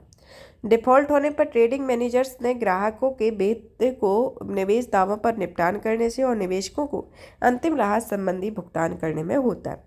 डिपॉजिटरी के संदर्भ में देखा जाए तो डिपॉजिटरी के कामकाज में उन्हें प्राप्त लाभ का 5% होगा। डिपॉजिटरी के प्रतिभागियों और अन्य सदस्यों में प्राप्त सभी जुर्माने व दंड होंगे। IPF से किए गए किसी भी निवेश से प्राप्त ब्याज या आय होती है। निवेशक शिक्षा और निवेशक जागरूकता कार्यक्रम को बढ़ावा देने में इसका उद्देश्य प्रतिभूति बाजार संबंधी साक्षरता को बढ़ाना, प्रतिभूति बाजार में खुदरा भागीदारी को बढ़ावा देना है। बेनिफिशियल ओनर के वैध दावों को भी पूरा करने के संदर्भ में आता है। निवेशक सेवा कोष के बारे में। निवेशक सेवा कोष का उद्देश्य निवेश करने वाली जनता को विविध प्रकार की सेवाएं प्रदान करना होता है, जैसे निवेशक शिक्षा और जागरूकता कार्यक्रम, कंपनियों की जानकारी का प्रसार करना आदि है। वित्त पोषण। स्टॉक एक्सचेंज को ISF के लिए प्राप्त लिस्टिंग शुल्क का कम से कम 20% निवेश करने वाली जनता को सेवाएं प्रदान करने के लिए अलग रखना होगा। इनका पर्यवेक्षण या निरीक्षण सुपरविजन ISF की निगरानी बिनामिकी निरीक्षण समिति के द्वारा किया जाएगा। बिनामिकी निरीक्षण समिति स्टॉक एक्सचेंज और क्लीयरिंग कॉरपोरेशन विनियम की 2018 द्वारा घोषित बाजार अवसंरचना संस्थाओं के लिए एक 7 समितियों में से एक होती है। मार्केट इंफ्रास्ट्रक्चर इंस्टीट्यूट एक प्रकार का वित्तीय संस्थान होता है जो कि स्टॉक मार्केट या पूंजी बाजार में दैनिक संचालन या कामकाज के लिए आवश्यक अवसंरचना प्रदान करती है। स्टॉक एक्सचेंज, डिपॉजिटरी और क्लीयरिंग हाउस सभी मार्केट इंफ्रास्ट्रक्चर इंस्टीट्यूशन के लिए एक उदाहरण होता है। स्टॉक एक्सचेंज के ISF के उपयोग के बारे में कि निवेशक शिक्षा और निवेशक जागरूकता कार्यक्रम को बढ़ावा देने में कोष का कम से कम 50% हिस्सा टियर 2 और 3 में शहरों के खर्च किया जाएगा। मध्यस्थों के प्रशिक्षण पर होने वाला खर्च होता है।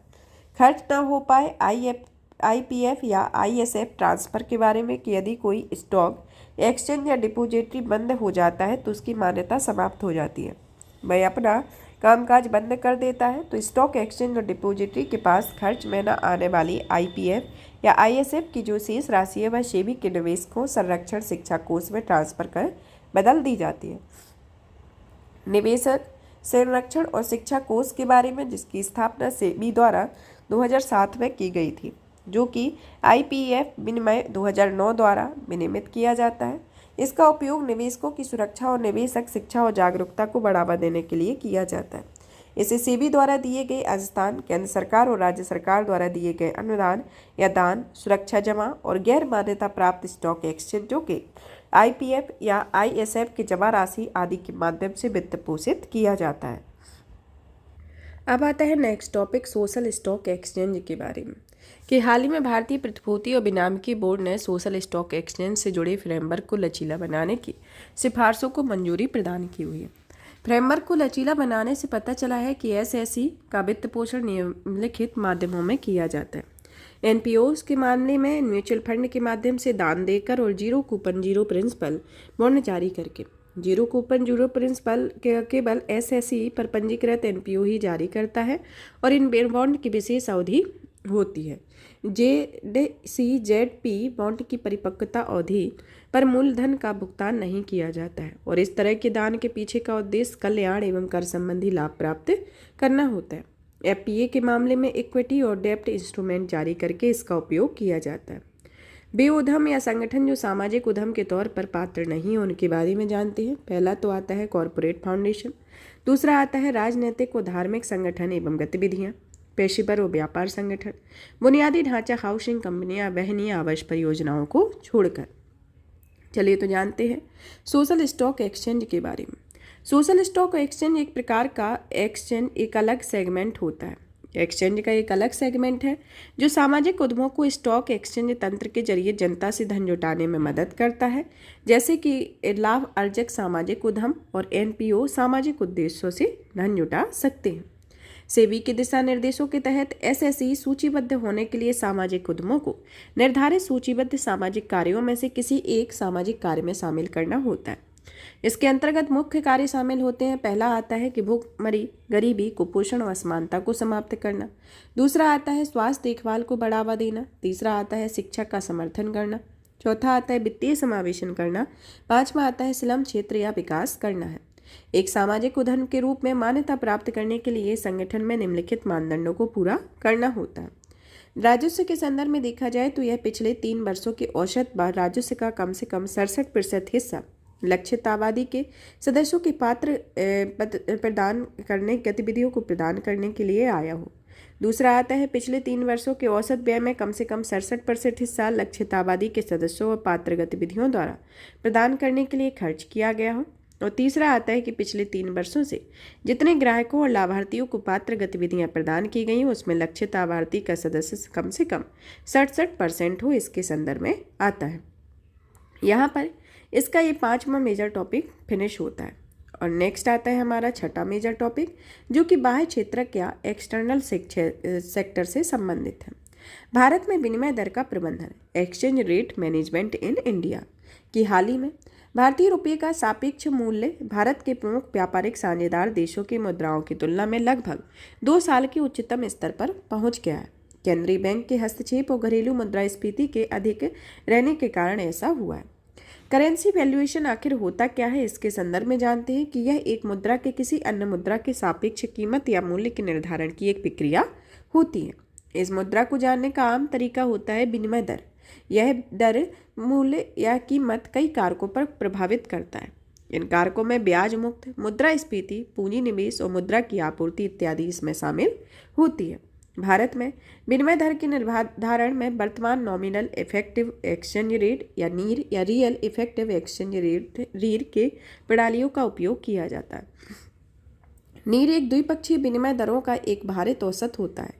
जिसके जरिए अन्य विदेशी मुद्राओं की एक बास्केट की तुलना में घरेलू मुद्रा के औसत या सापेक्ष मूल्य का मापन किया जाता है। और रीढ़ एक घरेलू मुद्रा का अन्य देश की मुद्राओं में एक बास्केट के सापेक्ष भारित औसत होता है, लेकिन इसमें घरेलू देश और उसके व्यापारिक भागीदारों के बीच वस्तुओं के मूल्य स्तर या मुद्रास्फीति दरों में अंतर को भी समायोजित किया जाता है।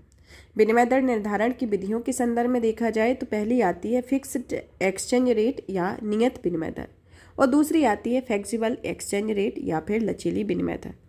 विनिमय फिक्स्ड एक्सचेंज रेट की प्रणाली एक मुद्रा का मूल्य या किसी अन्य मुद्रा या मुद्राओं की एक बास्केट या सोने जैसी वस्तु के मूल्य से निर्धारित या तय किया जाता है। इस प्रणाली में केंद्रीय बैंक मुद्रा की एक नियत दर बनाए रखने के लिए समय समय पर हस्तक्षेप करता रहता है। दूसरी आती है लचीली विनिमय दर प्रणाली, जिसमें फ्लोटिंग या तैरती विनिमय दरों के रूप में किया जाता है, जिसमें मुद्रा की विनिमय दर बाजार की शक्तियों द्वारा निर्धारित होती है, जिसका आशय विनिमय दर अंतर्राष्ट्रीय बाजार में मुद्रा की मांग और आपूर्ति की शक्तियों को निर्धारित करना होता है। इस प्रणाली में केंद्रीय बैंक विनिमय दर के स्तर को प्रभावित करने के लिए प्रत्यक्ष रूप से हस्तक्षेप नहीं करता है। प्रबंधित विनिमय दर, जो कि तीसरी विनिमय दर है, यह एक ऐसी प्रणाली होती है जो मुद्रा का मूल्य मुख्य रूप से बाजार की शक्तियों द्वारा निर्धारित किया जाता है, लेकिन केंद्रीय बैंक कभी कभी विनिमय दर को स्थिरता प्रदान करने या प्रभावित करने के लिए हस्तक्षेप कर सकता है। इसके संदर्भ में आता है। चलिए तो इसके संदर्भ में एक ग्रेशम के नियम को जान लेते हैं कि इस नियम के अनुसार किसी निश्चित विनिमय दर प्रणाली को अपनाने में बैड मनी गुड मनी को चलन से बाहर कर देती है, और ऐसी में जिस मुद्रा के मूल्य का निर्धारण बाजार मूल्य से कम होता है वह मुद्रा प्रचलन से बाहर हो जाती है, और इसके अलावा अधिक मूल्य वाली मुद्रा प्रचलन में तो रहती है लेकिन उसे पर्याप्त खरीदार नहीं मिलते हैं। तो इसे ग्रेशम का नियम कहा जाता है।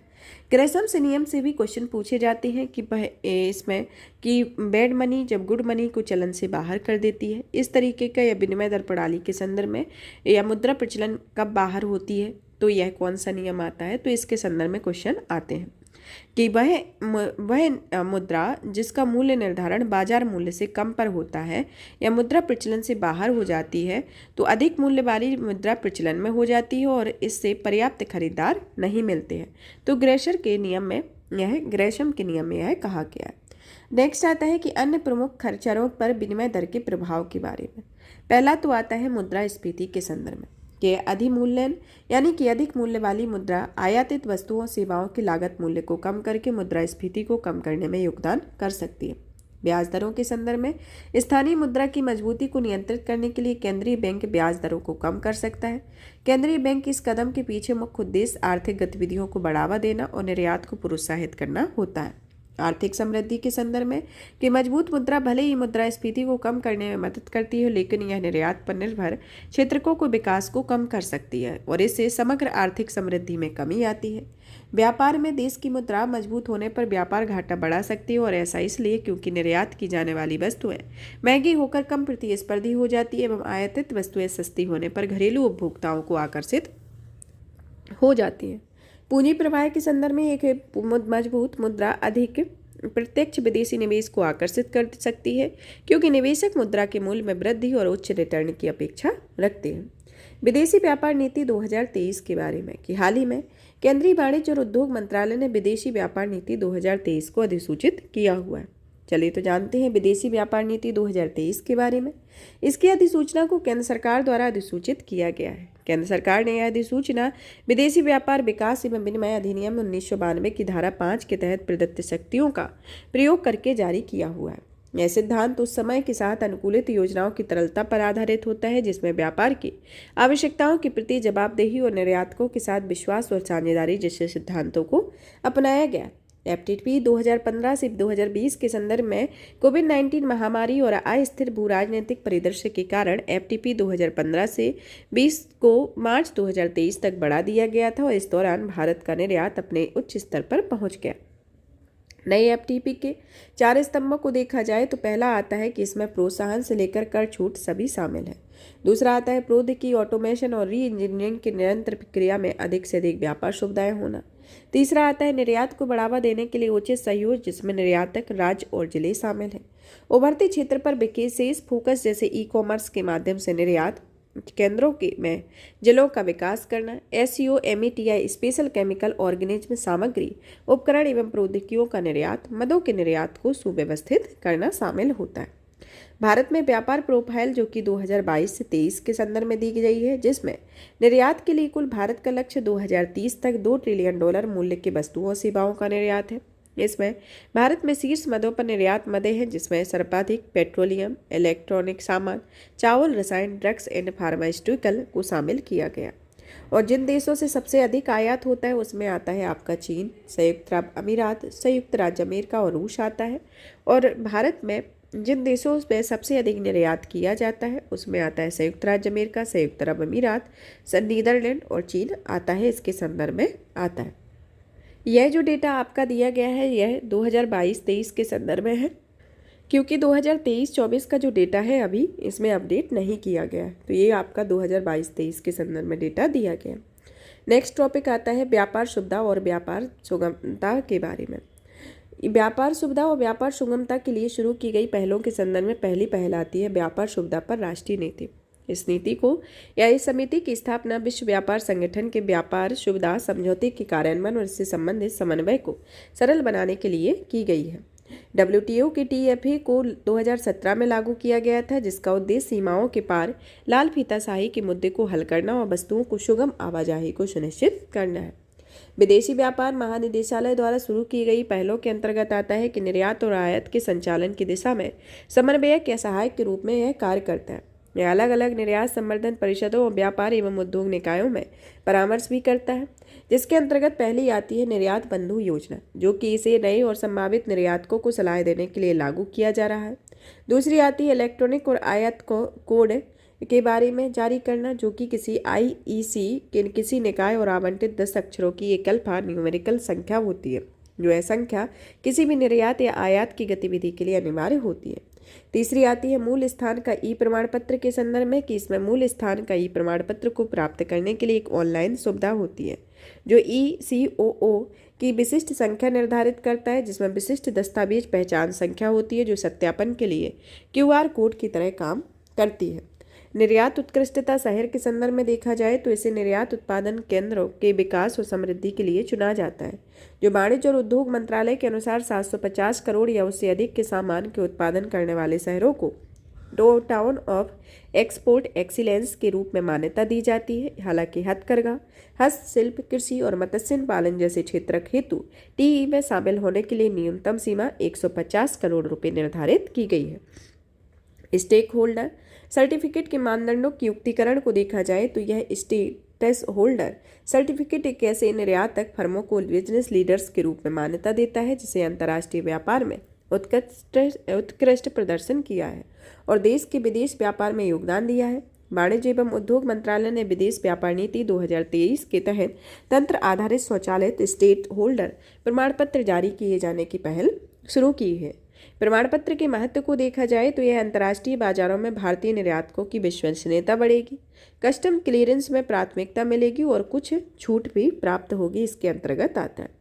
विदेशी व्यापार नीति 2023 के तहत निर्यात को बढ़ावा देने के लिए शुरू की गई पहलों के बारे में।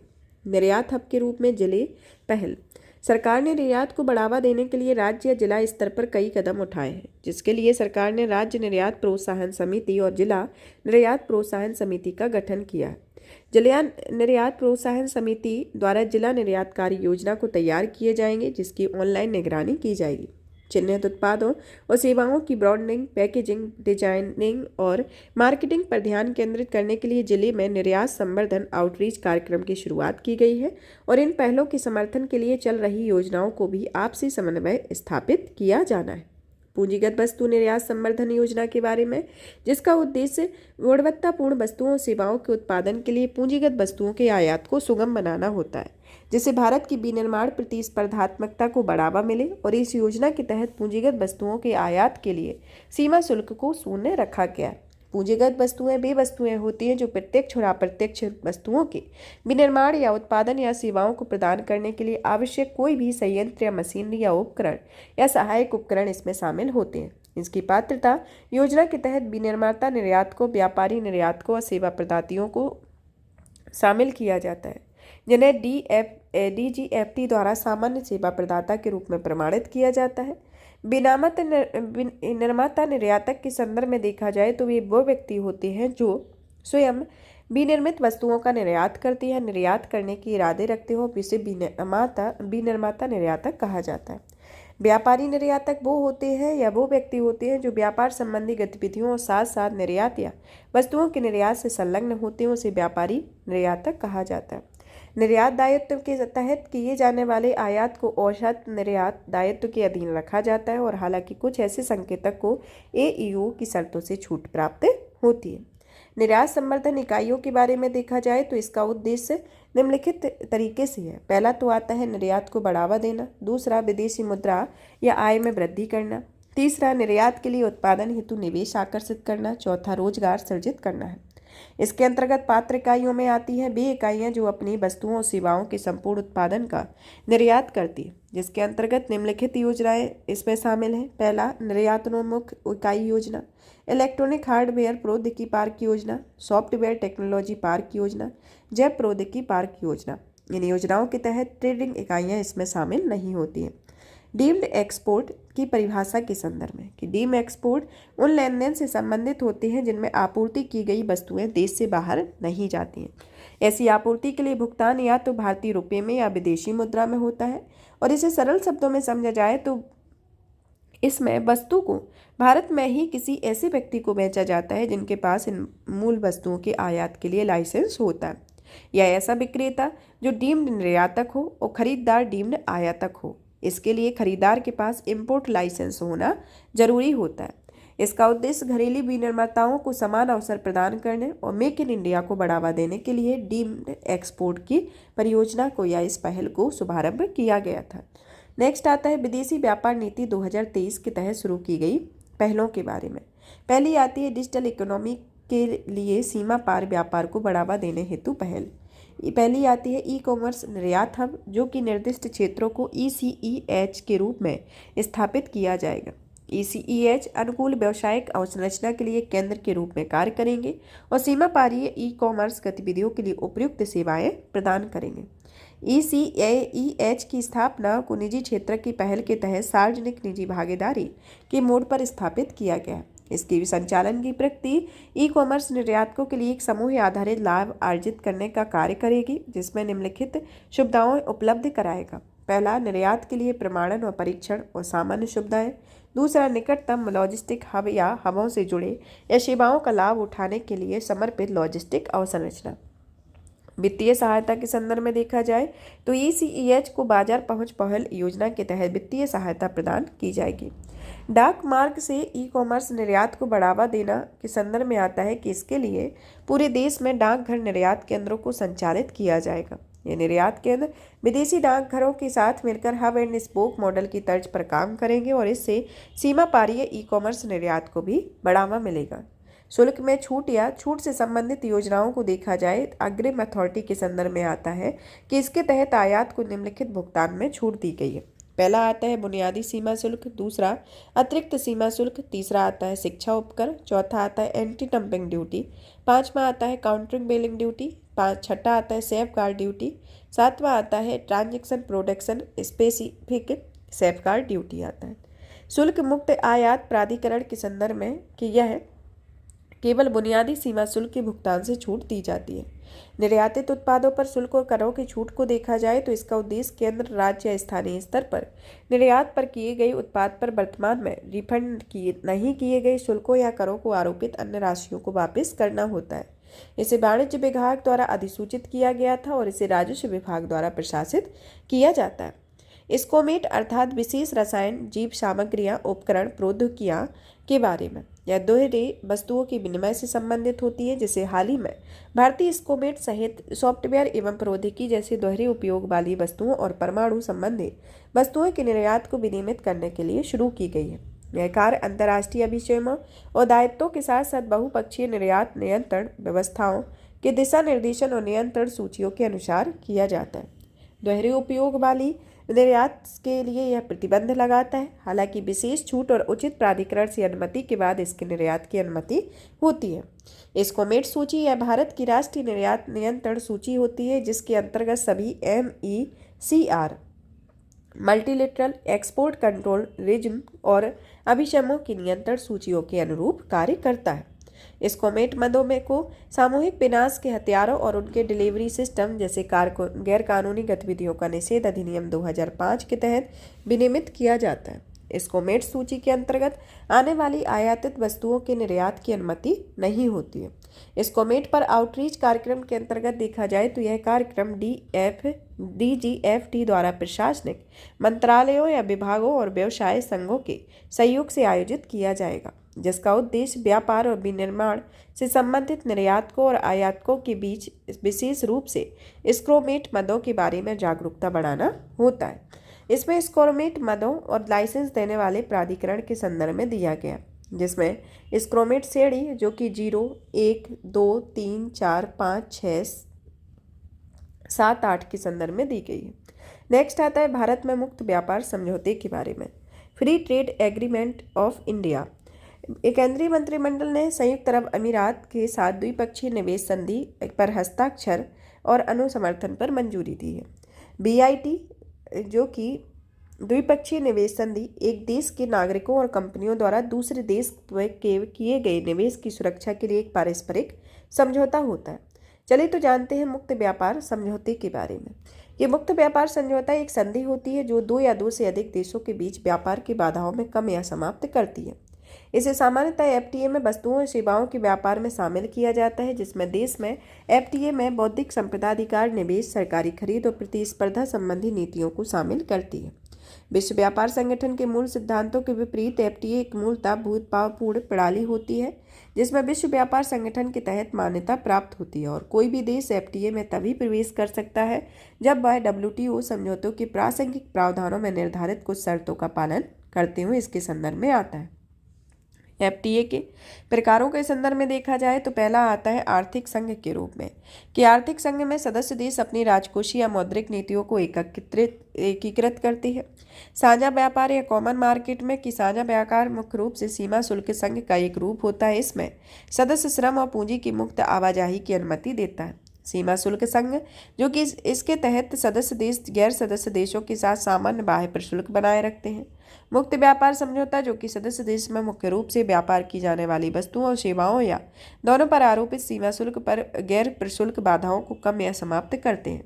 अधिमान्य व्यापार समझौता जिसे प्रिफरेंशियल ट्रेड एग्रीमेंट कहा जाता है, इसमें भागीदार देश स्वीकृत उत्पादों के लिए प्रशुल्क कम करने पर सहमत हुए हैं, इसके संदर्भ में आता है। भारत में द्वारा किए गए FTA के संदर्भ में कि भारत ने कई देशों और व्यापारिक ब्लॉक्स के साथ 13 FTA पर हस्ताक्षर किए हैं। इसके अंतर्गत श्रीलंका, नेपाल, भूटान, सिंगापुर, थाईलैंड, दक्षिण कोरिया, जापान, मलेशिया, मॉरिशस, संयुक्त अरब अमीरात, ऑस्ट्रेलिया, आसियान और south Asia free trade area शामिल होता है। भारत ने जिन देशों या व्यापारिक ब्लॉक्स के साथ FTA जैसे व्यापार समझौते किए हैं वह पिछले 5 वर्षों में निर्यातक में 20.75% की वृद्धि दर्ज की गई है। भारत में FTA के लिए जुड़े हालिया घटनाक्रम को देखा जाए तो पहला आता है इनोवेटिव डिजाइन, जिसमें भारत ने पहली बार संयुक्त अरब अमीरात के साथ अपने FTA के दायरे में डिजिटल व्यापार को शामिल किया है।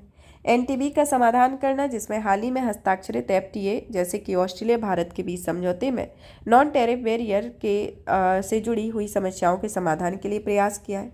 सेवा क्षेत्रों पर फोकस के संदर्भ में देखा जाए तो यह पिछले समझौते में सेवाओं के व्यापार पर बहुत ज़्यादा ध्यान नहीं दिया जाता है। नेचुरल व्यापारिक भागीदारी में इसमें राष्ट्रों की ट्रेड बास्केट अच्छी मात्रा में पूरकता दर्शाती है और उन्हें नेचुरल व्यापारिक साझेदारों के रूप में वर्गीकृत किया जाता है। भारत आसियान FTA जो कि भारत दक्षिण पूर्व एशियाई देशों के संगठन में 2025 तक मौजूदा FTA की समीक्षा पूरी करने में सहमति जताई हुई है। वैश्विक ट्रेड बैरियर्स के बारे में जो कि हाल ही में विश्व व्यापार संगठन ने अंतर्राष्ट्रीय व्यापार में बढ़ते बिखराव या विखंडन की बात कही है, जिसमें WTO के अनुसार 2015 और 2022 के बीच व्यापार संबंधी शिकायतों की संख्या में 9 गुना वृद्धि देखी गई है।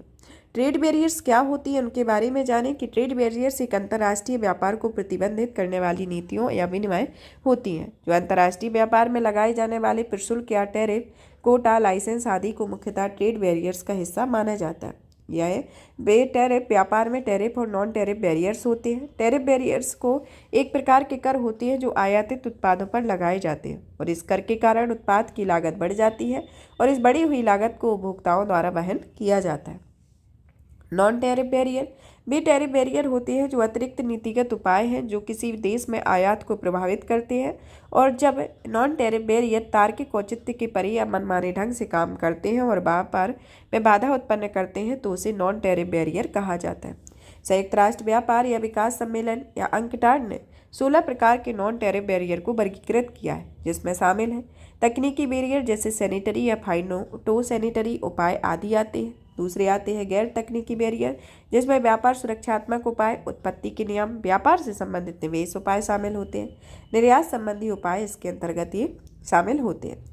ट्रेड बैरियर्स के भारतीय उद्योगों पर क्या प्रभाव होते हैं उनके बारे में जानते हैं कि एक आकलन के अनुसार भारत का 80% हिस्सा व्यापार किसी न किसी प्रकार से नॉन टैरिफ बैरियर के अधीन आता है। भारत में निर्यात किए जाने वाले निम्नलिखित उत्पाद में निम्नलिखित रूप से उच्च नॉन टैरिफ बैरियर का सामना कर रहे हैं जिसमें यूरोपीय संघ को निर्यात की जाने वाली चाय, बासमती चावल, पशु उत्पाद, रसायन उत्पाद आदि आता है। जापान को निर्यात किए जाने वाले तिल के बीज, झींगा, दवाइयाँ, परिधान आदि। चीन को निर्यात किए जाने वाले मांस, मछली, डेयरी और औद्योगिक उत्पाद। संयुक्त राज्य अमेरिका को निर्यात किए जाने वाले फल और झींगा इसमें शामिल होते हैं। सैनिटरी और फाइटो सैनिटरी उपाय उन्नत अर्थव्यवस्था में भारतीय निर्यात के समक्ष एक मुख्य बाधा बने हुए हैं। अन्य सुर्खियों में देखा जाए तो व्यापार और विकास पर संयुक्त राष्ट्र सम्मेलन या अंकटाड ने व्यापार एवं विकास रिपोर्ट 2023 को जारी किया है। रिपोर्ट के मुख्य बिंदुओं पर नजर डाली जाए तो यह वैश्विक परिदृश्य में 2023 में अर्थव्यवस्था की समृद्धि दर 2.4% रहने का अनुमान है जो कि भारत की आर्थिक समृद्धि दर में 6.6% 2023 में और 2024 में 6.2% रहने का अनुमान है। अंकटाड के बारे में यह संयुक्त राष्ट्र महासभा द्वारा स्थापित एक स्थायी अंतर सरकारी निकाय है। इसकी स्थापना 1964 में हुई थी। यह भारत सहित इसमें 195 सदस्य देश है जिसमें सौंपे अंकटाड को मुख्यतः 4 तरीके के कार्य सौंपे जाते हैं जो कि 4 क्षेत्रों में कार्य करते हैं। पहला आता है व्यापार और विकास, दूसरा निवेश और उद्यम, प्रौद्योगिकी और नवाचार, समष्टि अर्थशास्त्र और विकास संबंधी नीतियाँ। इसके कार्य में यह विकासशील देशों को वैश्विक अर्थव्यवस्था में अधिक न्यायसंगत रूप से भाग लेने में मदद करता है। व्यापार, निवेश, वित्त और प्रौद्योगिकी हस्तांतरण की सहायता से विकासशील देशों में समावेशी और संधारणीय विकास को बढ़ावा देना होता है। इसके संदर्भ में आता है अंकटाड से संबंधित अन्य रिपोर्ट में देखा जाए तो पहला आता है व्यापार और विकास रिपोर्ट, दूसरी आती है विश्व निवेश रिपोर्ट, तीसरी डिजिटल अर्थव्यवस्था पर रिपोर्ट, चौथी आती है प्रौद्योगिकी नवाचार रिपोर्ट, पांचवी आती है सामुद्रिक परिवहन समीक्षा इसके अंतर्गत आता है। अब आता है टॉपिक विश्व व्यापार संगठन के बारे में कि भारत में विश्व व्यापार संगठन में अपीली निकाय में विवाद निपटान निकाय के एक फैसले में खिलाफ अपील की है। विवाद निपटान निकाय ने फैसला किया है कि भारत में सूचना प्रौद्योगिकी समझौते के तहत अपनी प्रशुल्क प्रतिबद्धता का उल्लंघन किया हुआ है। चलिए तो जानते हैं डब्ल्यूटीओ में विवाद के निपटाने के संदर्भ में कि डब्ल्यूटीओ में शिकायत दर्ज होने के बाद विवाद को निपटाने के 2 तरीके होते हैं। पहला आता है पक्षकार के संदर्भ में कि यह विशेष रूप से द्विपक्षीय विचार विमर्श के चरण के दौरान परस्पर सहमति वाले समाधान खोजने का प्रयास करते हैं, और दूसरा आता है अधिनिर्णय के माध्यम से जिसके माध्यम से बाद में पैनल और अपीलीय निकाय की रिपोर्ट के कार्यान्वयन में शामिल होता है। डब्ल्यूटीओ के विवाद निपटान के 3 चरण होते हैं। पहला आता है पक्षकारों के बीच विचार विमर्श का होना, दूसरा आता है विवाद निपटान पैनल का निर्णय होना और तीसरा होना निर्णय का कार्यान्वयन। पक्षकारों के बीच विचार विमर्श के संदर्भ में यह दोनों पक्ष परामर्श के माध्यम के मामले में हल करने के लिए सक्षम नहीं होते हैं। उनमें कोई भी डब्ल्यूटीओ से विवाद निपटान पैनल गठित करने के लिए आग्रह कर सकता है। विवाद निपटान पैनल द्वारा निर्णय के बारे में इसमें फैसले या रिपोर्ट को डब्ल्यूटीओ के अपीलीय निकाय में चुनौती दी जाती है। वर्तमान में संयुक्त राज्य अमेरिका द्वारा अपीलीय निकाय में नियुक्तियों को रोकने के कारण अपीलीय निकाय का कामकाज प्रभावित हो रहा है। निर्णय का कार्यान्वयन, इसमें यदि हारने वाला पक्षकार निर्णय को लागू करने में विफल रहता है तो इसके खिलाफ आगे की कार्यवाही की जाती है। विश्व व्यापार संगठन के बारे में जो कि एक अंतर्राष्ट्रीय व्यापार के लिए नियम बनाने वाली एक वैश्विक मंच होता है जो कि व्यापार वार्ता को सुविधाजनक बनाता है और समझौते को कार्यान्वयन की निगरानी करता है और देशों के बीच व्यापार विवादों को निपटाने में भी एक मंच प्रदान करता है। 1987 से 1994 तक द्विपक्षीय व्यापार वार्ता में उरुग्वे दौर आयोजित किया गया था और 1994 की वार्ता के समापन पर मरकज़ समझौते पर हस्ताक्षर किए गए, जिसके जरिए WTO की स्थापना हुई, जिससे 1 जनवरी 2095 में इसे लागू हुआ था। WTO को GATT general agreement on trade and trade के स्थान पर लाया गया था, जो कि एक व्यापारिक समूह था। इसे 1948 में स्थापित किया गया था। वर्तमान में इसमें भारत सहित 164 सदस्य देश हैं और WTO में निवेश समझौता सुविधा में विकासशील और सबसे कम विकसित WTO सदस्यों के समूह द्वारा 2017 में इसे लॉन्च किया गया है, जो कि एक संयुक्त पहल है जिसका उद्देश्य विकास के लिए निवेश सुविधा के लिए एक बहुपक्षीय समझौता तैयार करना है, जो निवेश और व्यापार माहौल में सुधार करता है, जिसमें भारत शामिल नहीं है। WTO के प्रमुख समझौते को देखा जाए तो पहला आता है कृषि पर समझौता, एग्रीमेंटल ऑन ट्रेड। दूसरा आता है ट्रिप्स पर समझौता, बौद्धिक संपदा अधिकारों के व्यापार संबंधित पहलू। फिर आता है कि व्यापार में तकनीकी बाधाओं में समझौता, व्यापार सुविधा समझौता, सेवाओं में व्यापार पर समझौता, व्यापार संबंधी निवेश उपायों पर समझौता, जो स्वच्छता और पादप स्वच्छता के उपायों को लागू करने में समझौता इसके अंतर्गत आता है। संबंधित सुर्खियों को देखा जाए तो विकासशील देश का दर्जे के संदर्भ में अमेरिकी सीनेट ने एक समिति ने चीन के विकासशील देश के दर्जे को समाप्त करने के कानून को मंजूरी दी है। यह कानून एक अमेरिकी नीति के मार्ग प्रशस्त करेगा, जिसके तहत भविष्य में होने वाली संधियों और अंतर्राष्ट्रीय संगठनों में चीन के साथ विकासशील देशों के रूप में व्यवहार नहीं किया जाएगा। इस कानून में यह दावा किया जाएगा कि चीन अब विकासशील देश नहीं रह गया है। विश्व व्यापार संगठन ने विकसित और विकासशील देशों को परिभाषित नहीं किया गया है। इसका कारण सदस्य देश स्वयं ही यह घोषणा करने के लिए स्वतंत्र है कि वे विकसित हैं या विकासशील है। संयुक्त राष्ट्र ने भी विकासशील देशों की कोई औपचारिक परिभाषा निर्धारित नहीं की है और यह निगरानी संबंधी कार्य इस शब्द का उपयोग करता रहता है, इसके संदर्भ में आता है।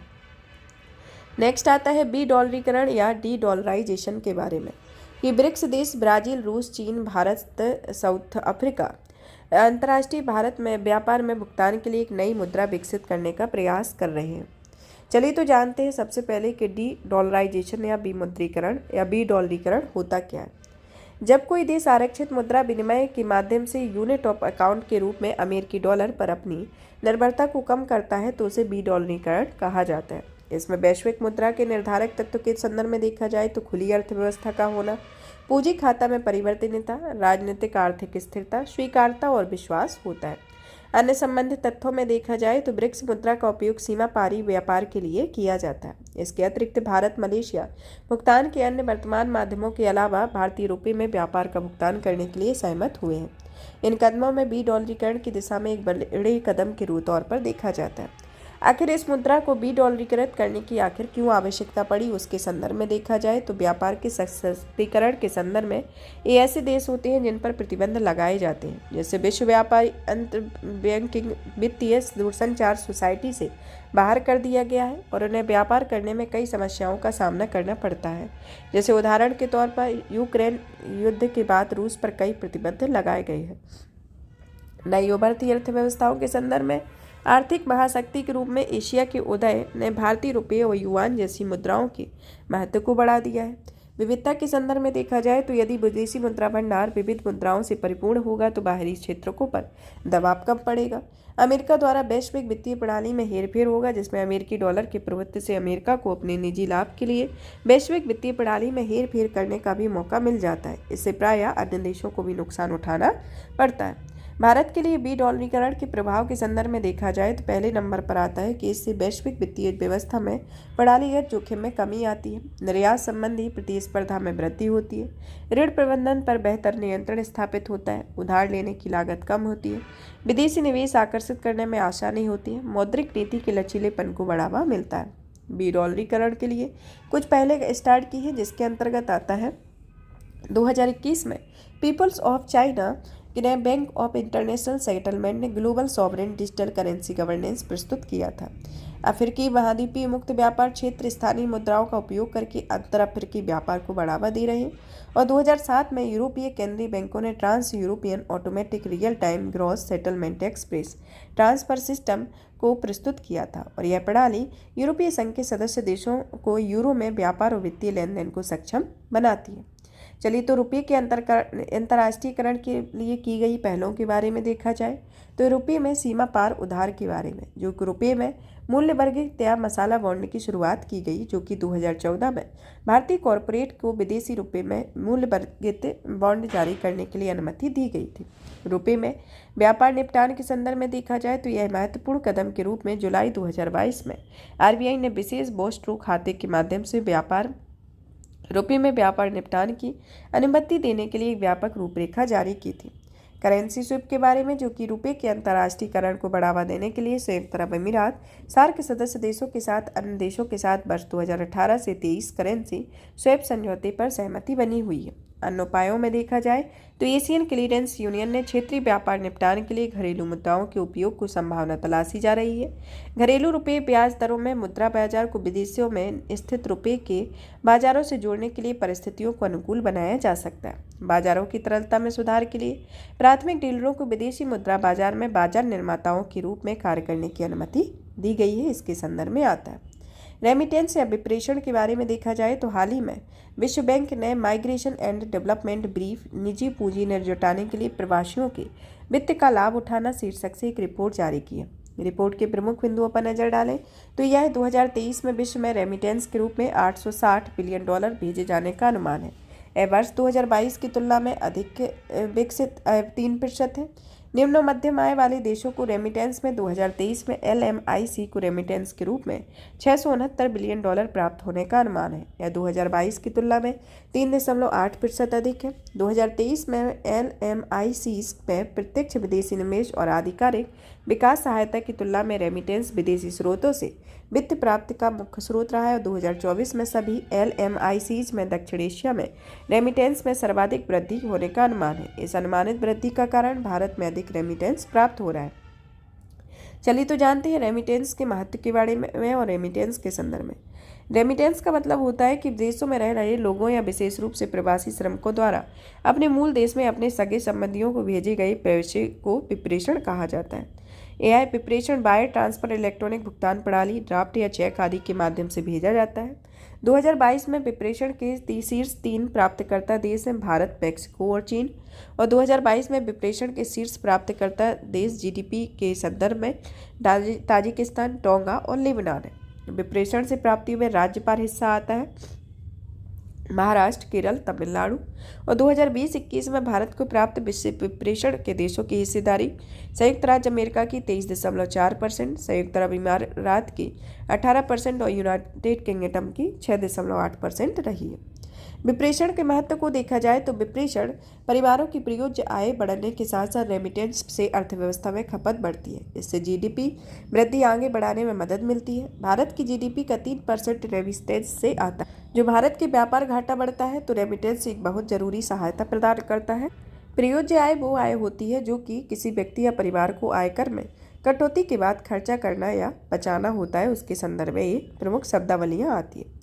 रेमिटेंस विकासशील देशों के लिए बाह्य वित्त का एक प्रमुख स्रोत होता है। ये सेवाओं के निर्यात के बाद रेमिटेंस बाह्य वित्त प्रोत्साहन का दूसरा प्रमुख स्रोत होता है। विश्व बैंक समूह के बारे में, जिसमें IBRD, अंतर्राष्ट्रीय विकास संघ, अंतर्राष्ट्रीय वित्त संघ, बहुपक्षीय निवेश गारंटी और अंतर्राष्ट्रीय निवेश विवाद निपटान, इसके अंतर्गत विश्व बैंक के प्रमुख प्रकार होते हैं। विश्व बैंक के द्वारा जारी की गई प्रमुख रिपोर्टों के संदर्भ में देखा जाए तो इसमें आता है doing business report, global economic prospect, global financial development report, commodity market outlook, poverty and share prosperity, world development report इसके अंतर्गत आती है। नेक्स्ट आता है उदारीकृत विप्रेषण योजना के बारे में कि हाल ही में केंद्रीय वित्त मंत्रालय ने भारतीय निवासियों द्वारा विदेशियों में क्रेडिट कार्ड से जारी किए गए खर्च को भारतीय रिजर्व बैंक की उदारीकृत विप्रेषण योजना में शामिल कर दिया है। यह LRC के तहत एक वित्तीय वर्ष में $2,50,000 का विप्रेषण या विदेशों में पैसा भेजने या खर्च करने की अनुमति होती है। अन्य तथ्यों को देखा जाए तो वर्तमान स्थिति में अब तक निवासी भारतीयों द्वारा विदेशों से क्रेडिट कार्ड के उपयोग से विप्रेषण में $2,50,000 की सीमा से बाहर रखा गया है। क्रेडिट कार्ड धारकों में यह छूट विदेशी मुद्रा प्रबंधन नियम 2000 के तहत मिली है। यह विदेशों में डेबिट कार्ड से होने वाले लेनदेन को LRS के पहले ही शामिल किया जा चुका है। FEMCAT FEMCAT नियम यह कहता है कि इन नियमों में विदेशी मुद्रा अधिनियम 1999 को तहत जारी किया गया। फेमा के तहत सभी निवासी भारतीय किसी भी चालू खाते के लेन देन हेतु विदेशी मुद्रा खरीदने या बेचने के लिए स्वतंत्र है। इसमें लेन देन शामिल नहीं होते हैं। इसके लिए केंद्र सरकार द्वारा विदेशी मुद्रा की निकासी पर प्रतिबंध लगाया जाता है। इससे प्रभावित होने वाले व्यक्ति में आता है विनियामकी धनाढ्य व्यक्तियों द्वारा विदेश से यात्रा के दौरान किए जाने वाले खर्च को प्रभावित करेगा। स्रोत पर एक केंद्रित कर पर किस पर लागू होता है? इसमें एक प्रकार का यह कर होता है जो विक्रेता द्वारा चयनित वस्तुओं और सेवाओं के खरीदारों से वसूला जाता है। विदेशी विप्रेषण लेन देन के संदर्भ में यह कर तब वसूला जाता है जब कोई व्यक्ति विदेश में पैसा भेजता है। केंद्रीय बजट 2023-24 के संदर्भ में शिक्षा और चिकित्सा उपचार हेतु 7 लाख रुपए से अधिक के विदेशी विप्रेषण में 5% TCS को लागू करने का प्रस्ताव है और इस तरह इसमें वित्तीय संस्थानों में ऋण के माध्यम से शिक्षा के लिए 7 लाख रुपए से अधिक के विदेशी विप्रेषण पर 0.5% TCS में कोई बदलाव नहीं करने का प्रस्ताव किया गया। LRS के तहत अन्य उद्देश्यों हेतु विदेशी विप्रेषण और विदेश से यात्रा संबंधी खर्च के लिए 7 लाख रुपए की सीमा को घटाने का प्रस्ताव रखा गया है, जिसमें TCS को 5% से बढ़ाकर 20% करने का प्रस्ताव किया गया है। LRS की पृष्ठभूमि के बारे में कि LRS की योजना 2004 में शुरू की गई थी। इसका उद्देश्य विदेशी मुद्रा विनिमय को उदार बनाने और विदेशों में भारतीय निवासियों द्वारा धन को सुचारू हस्तांतरण के लिए किया जाता है। इसका उपयोग LRS के तहत सभी निवासी व्यक्तियों को अनुमति प्राप्त किसी भी चालू या पूंजी खाता लेन देन दोनों के जरिए प्रति व्यक्ति वर्ष अधिकतम $250,000 के विप्रेषण की अनुमति दी जाती है। सीमा के ऊपर कोई भी विप्रेषण करने के लिए RBI की पूर्व अनुमति की आवश्यकता होती है। यह योजना कॉरपोरेट पार्टनरशिप फर्म HUF ट्रस्टों आदि के लिए उपलब्ध नहीं है। विप्रेषण किसी भी मुक्त रूप से परिवर्तनीय विदेशी मुद्रा में किया जाता है। प्रतिबंधित बनाम स्वीकार योग्य विप्रेषण। प्रतिबंधित विप्रेषण वह होता है जिसमें FEMCAT नियमों के अनुसूची 1 के तहत विशेष रूप से प्रतिबंधित या अनुसूची 2 के तहत प्रतिबंधित विप्रेषण होता है, जो दूसरे देशों के फॉरेन एक्सचेंज के व्यापार के उद्देश्य से विप्रेषण को प्रतिबंधित करता है। यह गैर सहयोगी देश घोषित किया जाता है जो पूंजी खाता विप्रेषण पर प्रतिबंध होता है। जिन व्यक्तियों और संस्थानों की ओर से यह जोखिम है वे आतंकी गतिविधियों को अंजाम दे सकते हैं और उनके विप्रेषण पर प्रतिबंध लगा सकते हैं। विदेशी मुद्रा में किसी अन्य निवासी को उपहार देने के लिए विप्रेषण प्रतिबंध किया गया। स्वीकार योग्य विप्रेषण, जिसमें नेपाल, भूटान को छोड़कर किसी और देश की निजी यात्रा के लिए विप्रेषण पर प्रतिबंध नहीं है। उपहार या दान के लिए विप्रेषण पर प्रतिबंध नहीं है और यदि कोई रोजगार के लिए विदेश जाता है तो उस स्थिति में विप्रेषण पर प्रतिबंध नहीं होता है और यदि कोई प्रवासी के तौर पर विदेश जाता है तो उस स्थिति में विप्रेषण पर प्रतिबंध नहीं है। विदेश में रह रहे अपने सगे संबंधियों में भरण पोषण के लिए विप्रेषण पर प्रतिबंध नहीं है। व्यवसाय या कॉन्फ्रेंस या विशेष प्रशिक्षण या इलाज के लिए विदेश यात्रा करने की स्थिति में विप्रेषण पर प्रतिबंध नहीं है। विदेश में पढ़ाई के खर्चों के लिए विप्रेषण पर कोई प्रतिबंध नहीं लगाया गया है, तो इसके संदर्भ में है। नेक्स्ट आता है क्रेडिट रेटिंग एजेंसियों के बारे में। क्रेडिट रेटिंग एजेंसियाँ वे एजेंसियाँ होती हैं जो मूडीज़ ने भारत में Baa3 रेटिंग के पुष्टि की हुई है, जो भारतीय अर्थव्यवस्था को लेकर स्थिर दृष्टिकोण बनाए हुए हैं। रेटिंग सिंबल पर एक नज़र डाली जाए तो इसके अंतर्गत आपकी इस तरीके की रेटिंग एजेंसियां हैं AAA, AAA, BBB, BB, B, C और D आती है।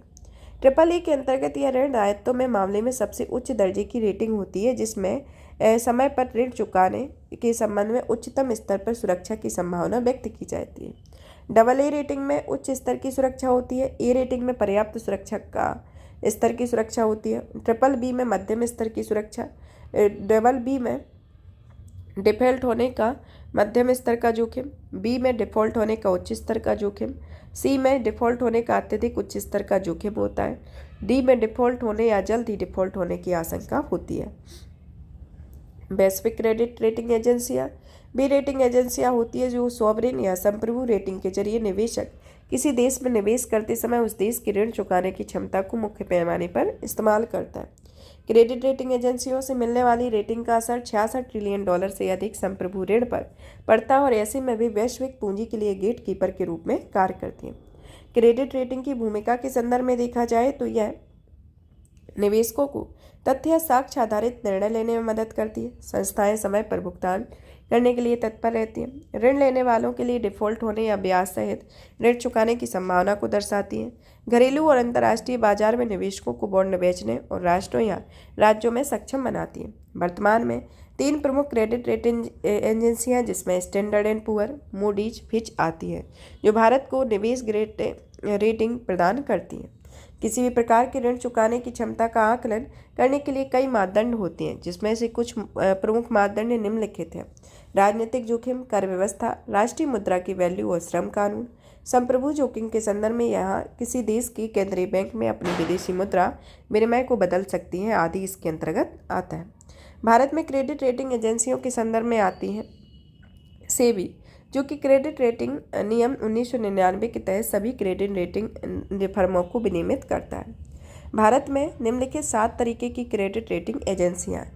पहली आती है CRISIL, credit rating information services of India, credit analysis and research limited, investment information and credit rating agency of India limited, Acuite rating and research, Brickwork rating India private limited, India rating and research private limited, Infomerics valuation and rating private limited आती है। ये एजेंसियां निम्नलिखित तरीके से कार्य करती है कि समय पर जानकारी उपलब्ध कराकर निष्पक्ष राय देकर भागीदारों को सशक्त करती है, वित्तीय बाजार के विकास और उसे अधिक कुशल बनाने में मदद करती है, किसी व्यक्ति या कंपनी का ऋण चुकाने की क्षमता मूल्यांकन का आकलन करती आदि इसके अंतर्गत आता है। अंतर्राष्ट्रीय मुद्रा कोष में कोटे में वृद्धि के संदर्भ में कि हाल ही में IMF ने कार्यकारी बोर्ड ने सदस्य देशों में कोटे में वृद्धि करने से संबंधित प्रस्ताव को मंजूरी प्रदान की है।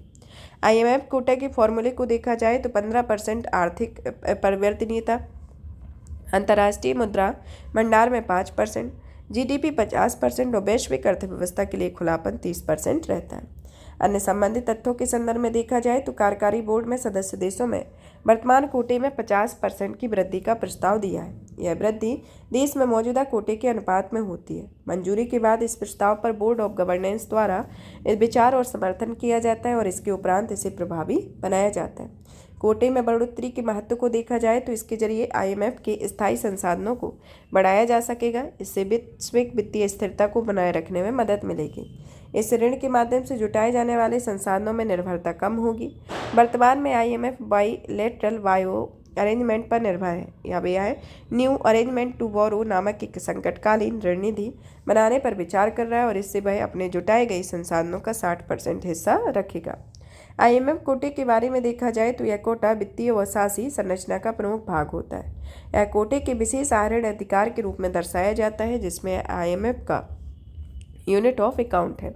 कोटे का उपयोग निम्नलिखित में निर्धारण किया जाता है, जिससे पता चलता है कि सदस्य देश IMF को कितने संसाधन योगदान दिया है और IMF में लिए जाने वाले निर्णय में सदस्य देशों की मतदान शक्ति तय होती है। सदस्य देशों के कोटे में STR $1 लाख एक मूल वोट मिलता है, जो कि सभी सदस्य देशों के लिए समान है, जो यह तय करता है कि एक सदस्य IMF में कितना ऋण प्राप्त करता है। STR एक सामान्य आवंटन निर्धारित करता है तथा जैसा वर्तमान में भारत का 2.63% मतदान अधिकार और STR कोटा से 2.75% प्राप्त है। अंतर्राष्ट्रीय मुद्रा कोष के संदर्भ में देखा जाए तो इसकी स्थापना 1944 में ब्रिटेन वुड्स समझौते में इसकी स्थापना की गई थी। यह विश्व बैंक ने शामिल होने के युग में देशों में पहले IMF में शामिल होना होता है और इसका मुख्यालय वॉशिंगटन DC में है और इसकी भूमिका तीन महत्वपूर्ण मिशन है। पहला, अंतर्राष्ट्रीय मौद्रिक सहयोग को बढ़ावा देना। दूसरा, व्यापार और आर्थिक विकास के विस्तार को प्रोत्साहित करना। ऐसी नीतियों को प्रोत्साहित करना जो समृद्धि को नुकसान पहुंचाए। सदस्य देशों में भारत सहित इसमें 190 देश हैं। संपर्क के तौर पर देखा जाए तो इसमें G20 सहित अन्य समूहों के साथ निकटता में सहयोग करता है। साथ ही पारस्परिक मूल्यांकन प्रक्रिया के माध्यम से अंतर्राष्ट्रीय आर्थिक सहयोग को बनाए रखने के लिए G20 के प्रयासों का समर्थन करता है। और इसकी मुख्य रिपोर्ट को देखा जाए तो यह वर्ल्ड इकोनॉमिक आउटलुक और वैश्विक वित्तीय स्थिरता रिपोर्ट के संदर्भ में आता है। यहाँ पर यह टॉपिक फिनिश होता है, मतलब कि टारगेट के अकॉर्डिंग आपका 6ठा मेजर टॉपिक फिनिश हो गया। नेक्स्ट क्लास में नेक्स्ट 3 टॉपिक के साथ मिलेंगे। तब तक आप इस सेशन को ज़्यादा से ज़्यादा शेयर करें, वीडियो को लाइक करें, चैनल को सब्सक्राइब करें और PDF प्राप्त करने के लिए आप हमारे Telegram channel UPSC PSC with Diksha को ज्वाइन करें, जहां आपको महत्वपूर्ण अपडेट और PDF प्राप्त होगी। धन्यवाद।